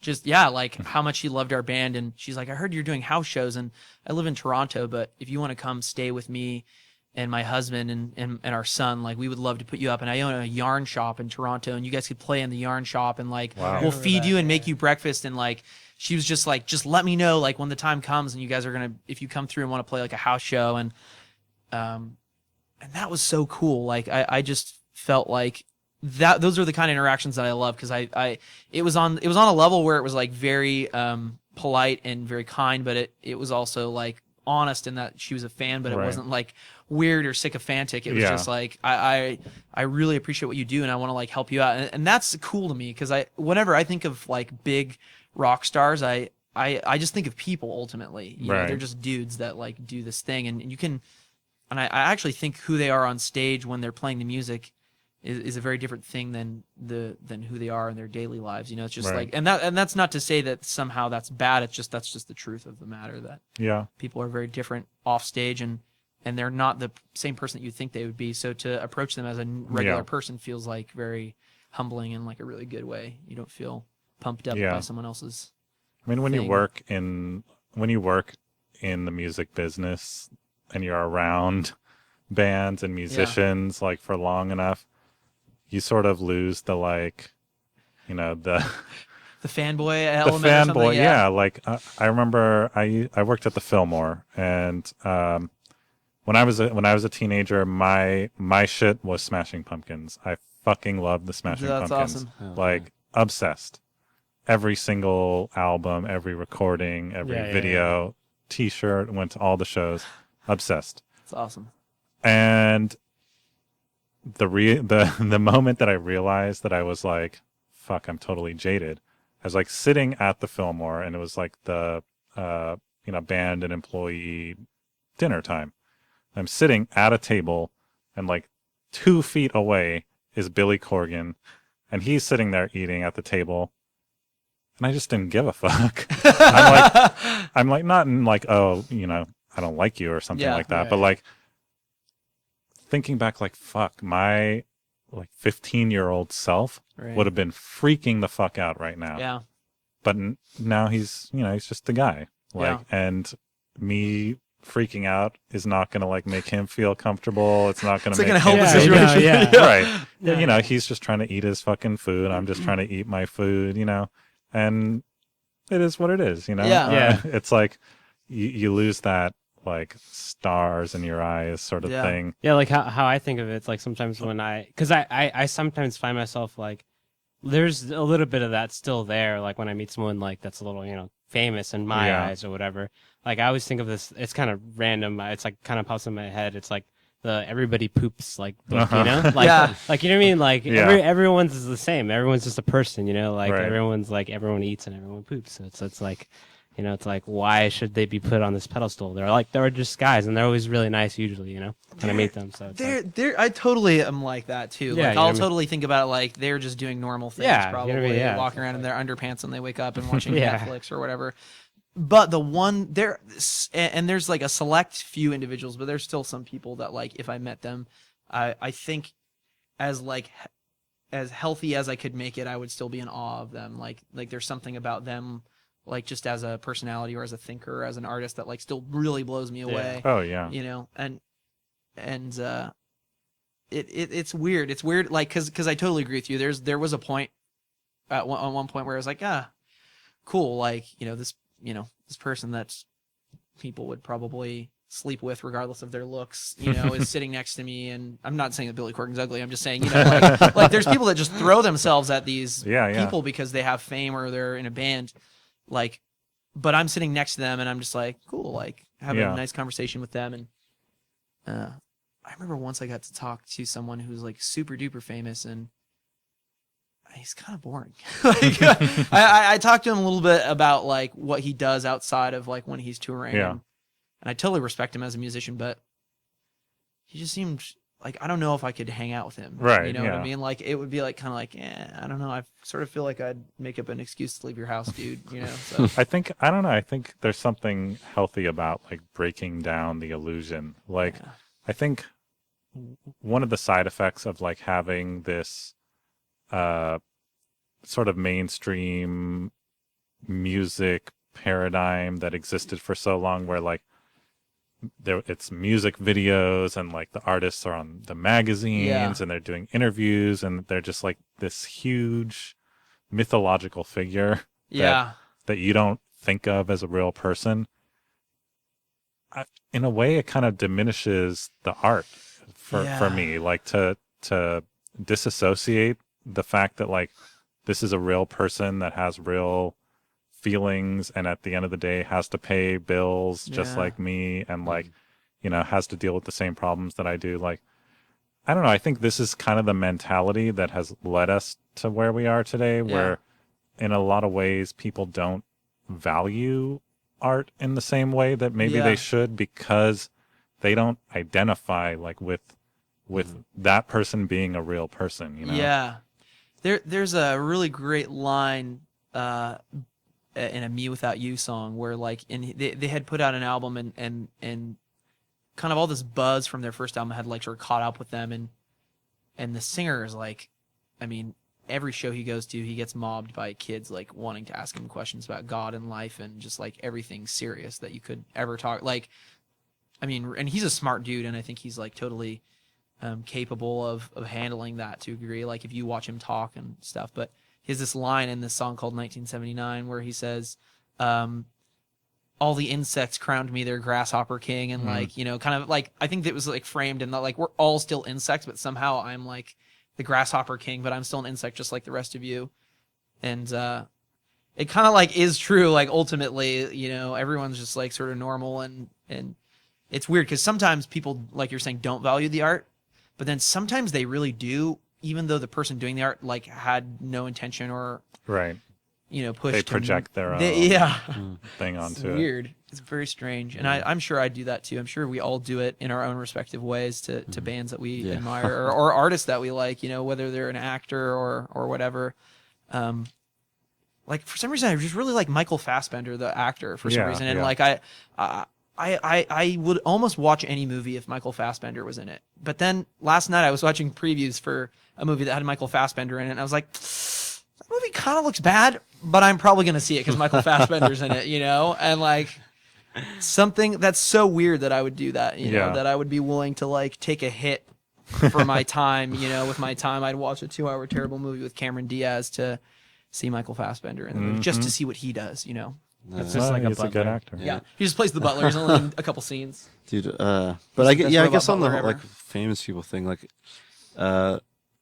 I guess like the individual person, like, yeah, I may become jaded or see the light or whatever, but I think just as a sort of like general, I guess, kind of quote unquote hobby of mine, but like to meet or interact with like famous people, and it can be anybody that's like, you know, from, I guess it's relative to me, so people that I kind of consider famous, or up until more like legitimate famous people, I suppose, but yeah, I just like, I love like getting to meet them or even just see them and see their interactions and then see kind of like how regular they are, and then what kind of carries over from, you know, them being like a regular person, and what about their like persona and their public image like is, I wouldn't say real, but it, you know, still kind of exists behind Yeah. the scenes and whatnot.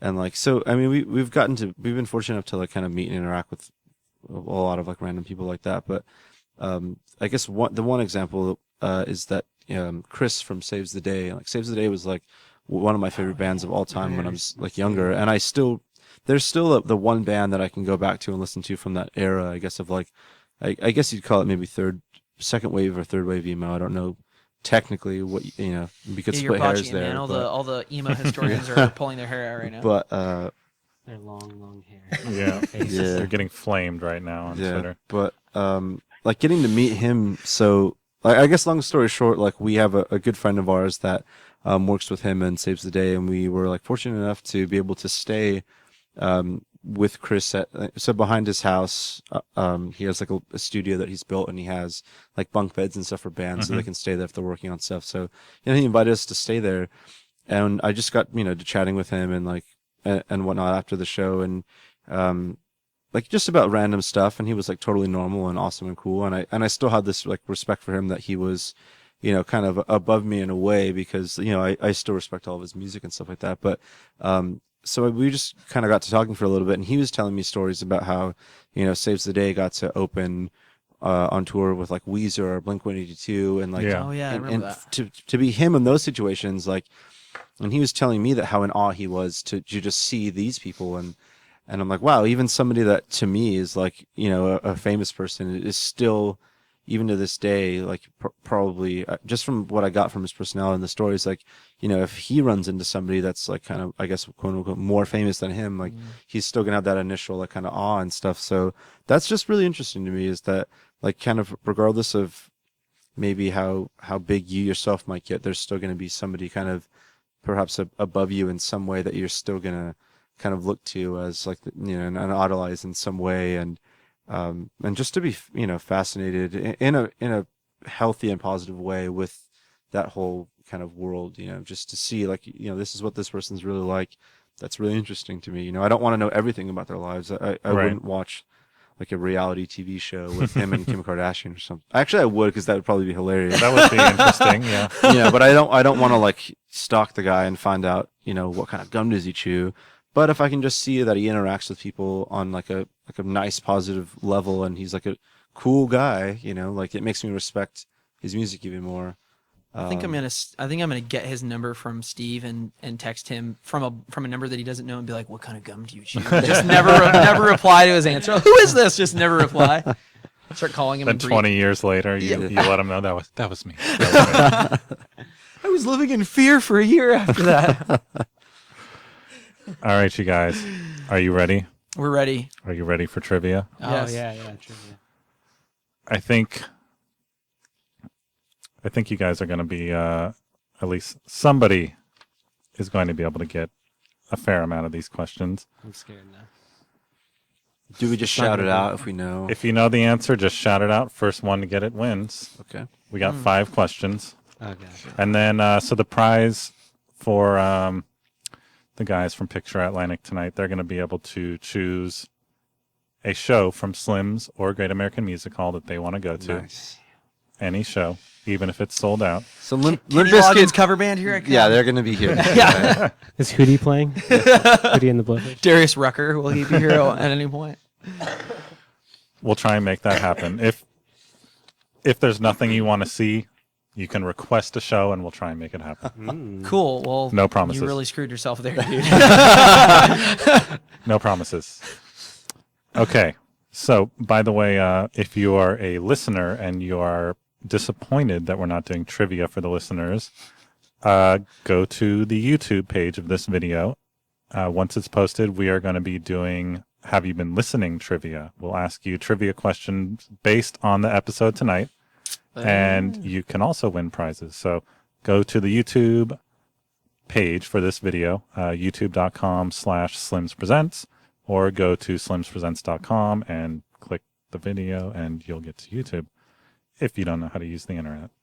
Just really quick, I would like to match you on that prize in a way. So the person that posts the most disparaging comment about us will get a free CD.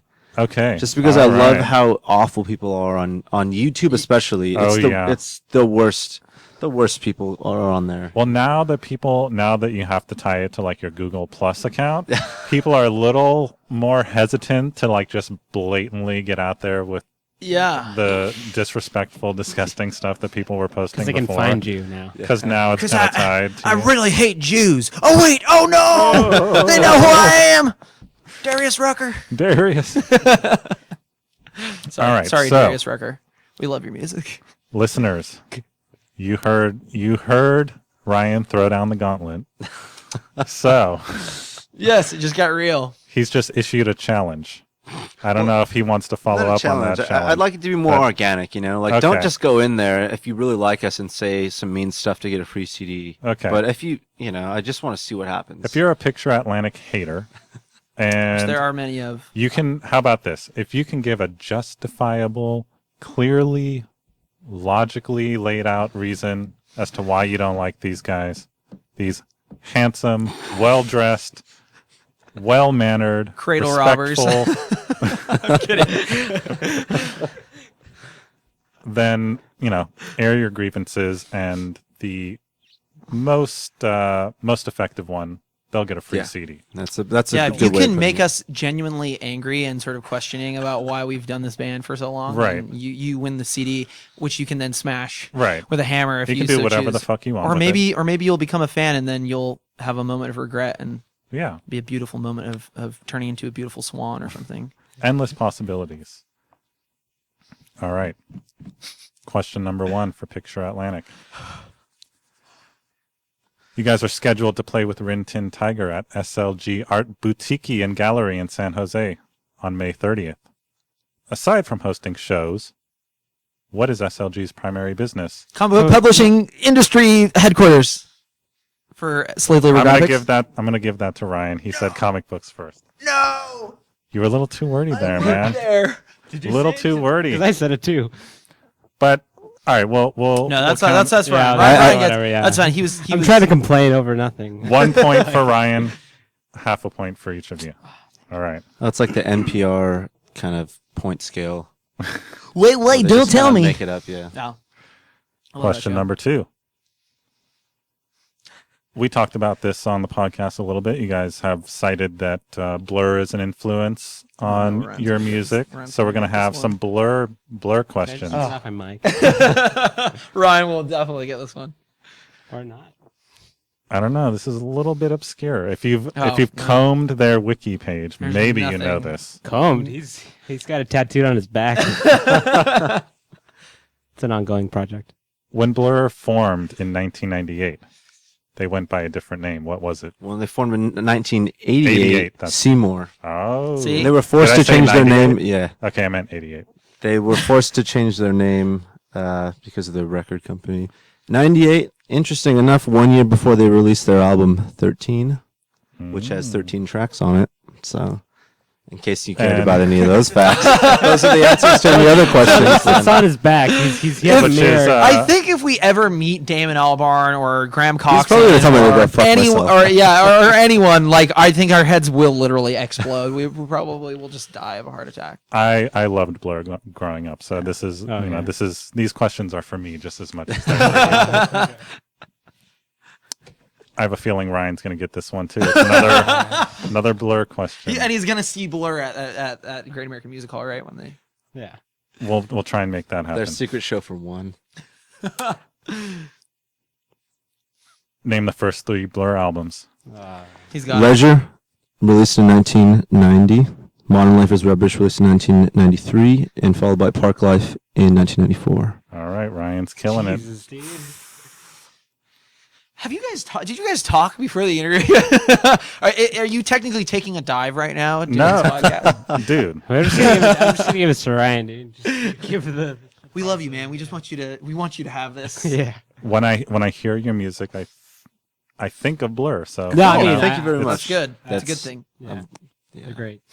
They're so like non-existent to American audiences. We can just It monopolize is on their weird. sound. I mean, it is weird that they're not as popular as they should be, I think. Yeah. I mean, everybody knows, woohoo, but like Yeah. That's to how I me feel that about was it. like one of their it's not a bad song, but it's like not one of their best songs. Yeah. You know? Definitely. Listen to Modern Life is Rubbish, people. It's the best one. Blur frontman Damon Albarn had a very tumultuous, very public relationship. Justine Fishman. Elastica. Alas, all right, he got it. She was also in Suede, and she left, All right. and that's why Correct, Bernard Edwards is kind of pissed at Damon. Another quick trivia fact: supposedly Damon Albarn wrote or co-wrote the Elastic album, I think he did. which I could see. Yeah, I That think it has sounds a lot been- like Damon Albarn. She lives in the Marin County. She does. She I lives did here. hear Yeah. that she lives here now. Yeah. and- She's a journalist, right? That I didn't know. I thought she was a music journalist or a journalist for something for You know what? That I don't know. obscure British musicians quarterly. There was a lot of scandal going on there between The OBN Suede and Blur around Justine. Yeah. That was. Yeah. This is what tabloids were back in like the 90s. You know, it's like you didn't have pictures of like someone's pussy as they're stepping out of a limo. You had like, you know, who's shagging who secretly, even Yeah. though we don't know who's shagging. No, I secretly wanted to start like a weird movement that was like, you know, I would be behind like as a shadow puppeteer, but in the Bay Area of like a local band tabloid. Hilarious. Oh, that would actually be so funny, and it could be That like a would be good. one-page thing, and it could all be lies. let's do that on the Slims Presents blog. Let's have Like, the it's, fake it's like a picture tabloid of like local Sean band from tabloid. Renton Tiger, who works at Pete's, seen walking out of a Starbucks. The dumbest shit, yeah. Sean would be like, bro, whatever. Because to me, it's like that is more relevant and funny to me than like I don't give a shit what Kim Kardashian's doing. She's doing something to make money. Like, Yeah. Right, yeah. who cares? Like that, to me, that would be way funnier. Yeah, I think that we're gonna probably end up doing this, but it's gonna backfire. That tabloid will be the reason Yeah. that our band spirals into madness. Not to any music or industry related things. It's just gonna be the tabloid is gonna implode on us. Ryan from Picture Atlantic seen leaving a Hootie and the Blowfish concert. He would probably No shame. There's no he'd probably shame be in that, looking yeah. at the camera like, yeah, Wearing a Hootie and the Blowfish shirt too, you know. It's like, with a Darius Rucker beanie that makes the top of your head look like Darius Rucker. That would be cool. We love you, Darius. By the way, if you want us to open for you, please. No, the thing is that he had a resurgence in his career by going country, and he's huge now. That is true, yeah. Just What happened to the rest of the Blowfish? We have folk songs that we can sound country. Just please take us on tour. The world may never know what happened to the rest of the Blowfish. Huh? That's a good question. Question number 5. This is not a Blur question, Thank the maker. but Nick might have. I'm sorry, Daniel. I'm sorry. it's all right. It's all right. I'm not even part of this anymore. I don't even think this mic's on anymore. But maybe you know. I'm just projecting because he has slightly mod style. Oh, here we go. It's probably going to be me or Ryan. Ryan's probably going to get it somehow. This is an easy one. Small faces. I don't even like that band. This film, based on a record of the same name. Quadrophenia. Yeah. Oh. Ryan would have Right. gotten that one too. Ryan was partly the reason that I found out about Quadrophenia. Yeah, So it could have been a hard day's night. It could have Could have been. been a lot of stuff, yeah. We are the mods. Mods versus rockers. yeah. I still people come up to me at concerts and say things like, "Yeah, I'm a rocker. I guess I have to beat you up." I'm like, "Oh man." I guess you have to fuck off. I wouldn't say that. I might be thinking it, but it's one time I was at a diner and this guy was clearly talking about, like, I could hear him talking to his girlfriend. He's like, "Oh my gosh, that guy's a mod," and she's like, "What's a mod?" And he's like, "Oh, you know, the guys that got the big parkas and they ride around on their Vespas," and like I could hear everything he was saying. So I went over to him like, "Hey, I'm gonna go out to because there was a bathroom around the corner at this diner. It was a bad diner, but like I was about to go outside and I was like, "Hey, I'm gonna go outside and hang out on my Vespa and take speed." And the guy was like I hadn't heard him talking. Like, "Oh no, how did he know?" And the girl was just like, "What is he talking about?" 3 o'clock behind the building. We're gonna rumble. Yeah. Actually, this is the second West Side Story reference tonight. Awesome. On the previous podcast, we talked about it. Okay, so I think Ryan. Yeah, last week. Sorry, I'm wearing a different shirt, so it must have been a You're clear different that's day. not the same night. No. I think it's clear that Ryan swept this trivia. Yeah, He A was the little bit. Obama of this election. A little. I mean, you know, how am I to know that he was the main Blur fan? Dude, he knows everything about Britpop. That was your first mistake. We actually we've been going to Aaron Axelson's Leisure Uh-huh. for a while now, and that was also mainly because of Brian. Like, we are all about Right. that scene anyway. Yeah. Like, Yeah. we have mad love for that scene, and is awesome. But yeah, Ryan's like, "Yeah, dude." Like, every time a song's plays, he'll be like, "You know, this song, like, actually when they recorded it, it's interesting though. Like, I want to hear it, Yeah. but it's just like." I'm like trying to dance, you know? It's like, yeah, no, cool, man. Sweet. I'm like having a beer too. It's just like, He's the walking wiki page. Yeah. kind of. Yeah. It's cool, Useless though. Shite, but It's awesome though because like when we're on tour, we'll be listening to the album and like or an album of a Britpop band, and he'll tell us everything about "Be Here Now" by Oasis, and how it's like I mean it's just not a good album, but like he would just say like yeah it was really big because at this time, and he'll explain all the angles, and it's like kind of makes me actually end up liking the album a little bit because I know the stories. yeah, behind because it, so. I personally am trying to find like more reasons to maybe like something, or I'm like, Yeah. oh, why is this album so crappy, or why do they think it's crappy? Let me find out why. Like I'll even if I think it sucks, I'm at least gonna listen to it like a few times over and give it another chance, whatever it may be. Yeah. But I mean, especially with like I guess genres that I like a lot. But I mean, the thing with Britpop is like, maybe not all of it like holds up. Yeah. Stylistically it might sound dated or a little cheesy or whatever, but like Too many bends in the guitar riffs, I think. but this was like pop music, but Yeah. it was Yeah. actually like bands writing music and writing lyrics and playing their own instruments, and they were bands that were just pop. yeah, they were Popular. indie bands who had somehow become the pop bands. Yeah. And it kind of cannibalized itself like a bit later in the 90s. Yeah, of when, course. like Spice Girls. There's a really good documentary called, I think it's called Live Forever, the story of Britpop. And you can get like a really awesome Cliff Notes version of like the whole thing, and just how I don't think, especially in America, like you were saying about Blur in general, but the whole phenomenon of Britpop, there was a huge sea change in English culture and therefore the culture of the world, I think, at the time in terms of popular culture. When all of that happened, I mean, it wasn't just it wasn't just like the genre of Britpop, but also other English music, like a lot of like electronic or dance music and stuff. I mean, Massive Attack, they're not a Britpop group, but they Right. came out around that same time. And I kind of, when I think of it, like I kind of think of them in the same world. They were Yeah, part of like definitely. this new Same era lore. of music just changing and culture, like art. I mean, Damien Hirst, he was a college roommate, or I don't think they shared rooms, but like they're on the same floor, and a college friend of Alex James, the bass player Yeah. of Blur, and like they were really good friends. He directed like a few of their videos, I think, at least the Country House video, and that documentary is really good. It talks about like how changes in fashion were happening, and then even the British government, when Tony Blair came into power, they kind of rode the wave of Britpop as a way to like attract youth Yeah, voters, totally. and it just got Very crazy. bizarre. It's just, I mean, even though it kind of has a bad ending in some ways, I mean, a lot of those groups are still good, or they're still doing stuff. I mean, like Damon Albarn, he's gonna do stuff forever, and he's awesome. And Yeah. Well, And the reason why he is still doing stuff is because he was able to like move forward, move yeah. past that, and that's what I think a lot of artists should do. Yeah, but I mean, there's a lot of aspects though that to me are still positive. I mean, the sense of like this kind of community where, I mean, if you listen to Blur and you listen to Oasis, you wouldn't really consider them within the same scene or whatever. Right, yeah. But they kind of were lumped into it because of the media and whatnot. But I mean, before all like the weird craziness happened and like the single chart battle, I mean, they were cool with each other. They were like, as friends to some degree, and they kind of are again now. And just that idea, I do like a lot of bands that aren't necessarily playing the same style of music, but they have similar mindsets and they're trying to achieve certain things. And Right, they're kind yeah. of moving up together.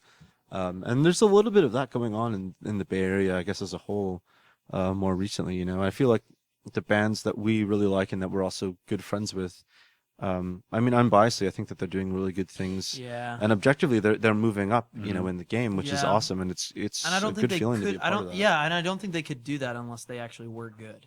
Yeah. Because I'm not going to name names. There's a lot of buzz bands or big bands in the Bay Area that are just like really awful. I mean, I think from some pretty. Well, it's kind of hard because I'm a musician, but I think even from like a fan perspective, I think they're just like that band's so put together. That band's so bad. Like, band's such a gimmick. Right, yeah. So, but yeah, there's a lot of. So I got to give mad shout out to Renton Tiger and Finish Ticket Yeah. and all our friends who are playing music, doing their thing. I think that's really good. It's good to see that kind of coming up in the South. I do Bay see and Bay some Area. parallels there with the Britpop scene. So I think this tabloid might be a good idea. Let's make some scandals, guys. As a joke, we when we put out our last album, iTunes asks you for genre, Right. and we were like, should we call it? And it's not like we lost sleep over it, but we were like, well, what you put down kind of does like chart you in a different part of Right, iTunes, yeah. and so we were not really sure. And we actually coincidentally have a lot of fans that buy us on iTunes. We weren't really sure what to name it, so as a joke, we put Wit Pop, and it actually like people noticed. Like we didn't think that people would pay attention, but we're like, oh, Wit Pop, that's awesome. And we're like, oh man, I feel like such a tool. For putting that. Like, yeah, it was meant to be a joke, and now we just look so pretentious. But yeah, it was really just meant to be silly. These things happen, you know. This is life. This is life. Anyway, guys, it's been awesome having you on. Thank you. Thank you very much. for having us. Everybody Great. listening, this episode will be out in time to go check out Picture Atlantic with Rintin Tiger at Art Boutique in San Jose, Yeah. which is an awesome comic book store that has a venue inside of it. Yeah. And they show lots of cool art. They release their own, they publish their own comics, and it's an awesome place. So if you are a fan of music, if you're a fan of art, if you're a fan of comics, which if you're not, then fuck you. Go check out Art Boutique in San Jose, and might as well see Picture Atlantic and Rintin Tiger while you're at it. There's also just to like give them credit. There's also another awesome band, Curious Quail, is like their local San Jose band. They're gonna be headlining. It's their CD release. Nice. And then there's Remy and Chloe are going to be opening the show, which are a group that's like just really solid. I haven't ever seen them, but I've just only heard super positive things about their music and their live performance and them as people. So I have to at least say that I think they're a big part of the show as well. Please do. Yeah. All right, guys. Thanks for tuning in to Between You, Me, and Jose, the Slims Presents podcast. Don't forget to head to the YouTube page, to the comments section, and play our Have You Been Listening trivia. And we'll be back next week with a new guest every Wednesday on the Slims Presents blog. Follow us at BYMJ podcast on Twitter. And like this video, share it with your friends. All you young girls out there that are fawning over the handsome gentleman of Picture Atlantic, be sure to plaster this all over your Facebooks, your Tumblrs, your Twitter feeds.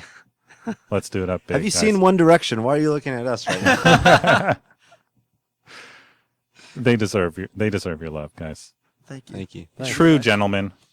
And check them out when they're coming to your town if you are listening somewhere else that's not the Bay Area. Do you guys have any like touring plans in the near future? Definitely, yeah. We're definitely trying to spend a little bit of time writing music, but then pretty soonish in the music industry means in 3 months.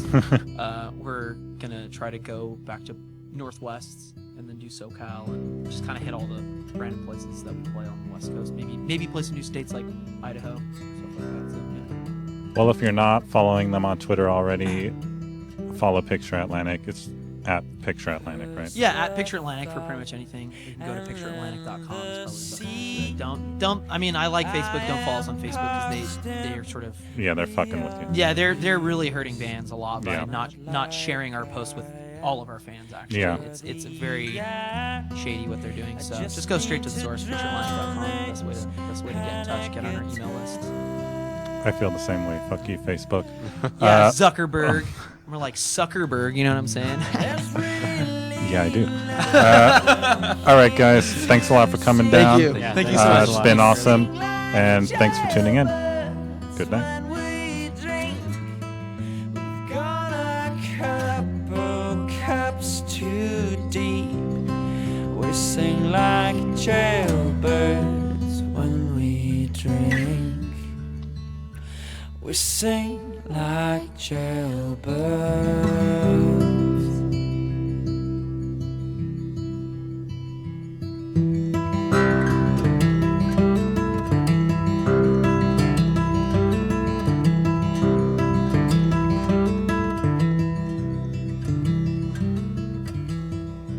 My holy father sheds a tear. I repent each time I'm here, worried more than I I should be a pint of ignorance for me.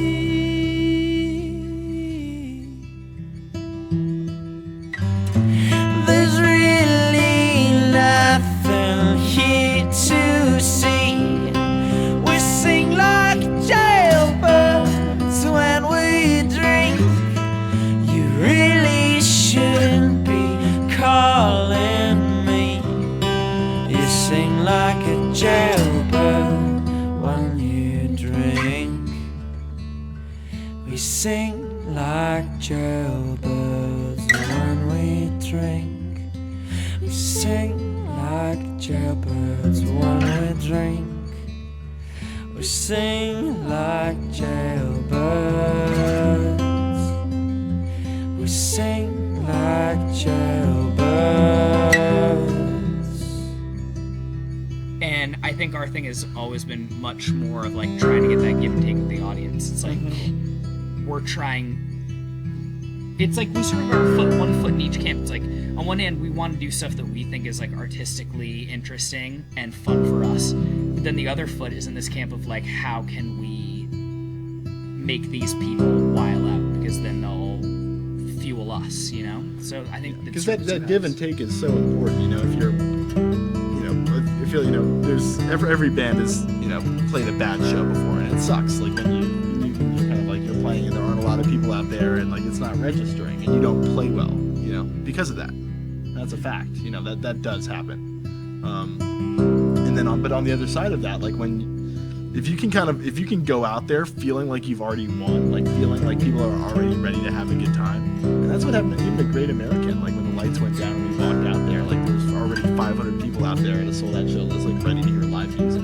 Yeah. It was like, all right, this is gonna be easy. Let's give them what they want. Yeah, catch people in the right mood. You know, and you know, sometimes there is that kind of like transition period where like people are kind of like there, and you need a little bit of foreplay, and you get them excited, and then they're ready to bang.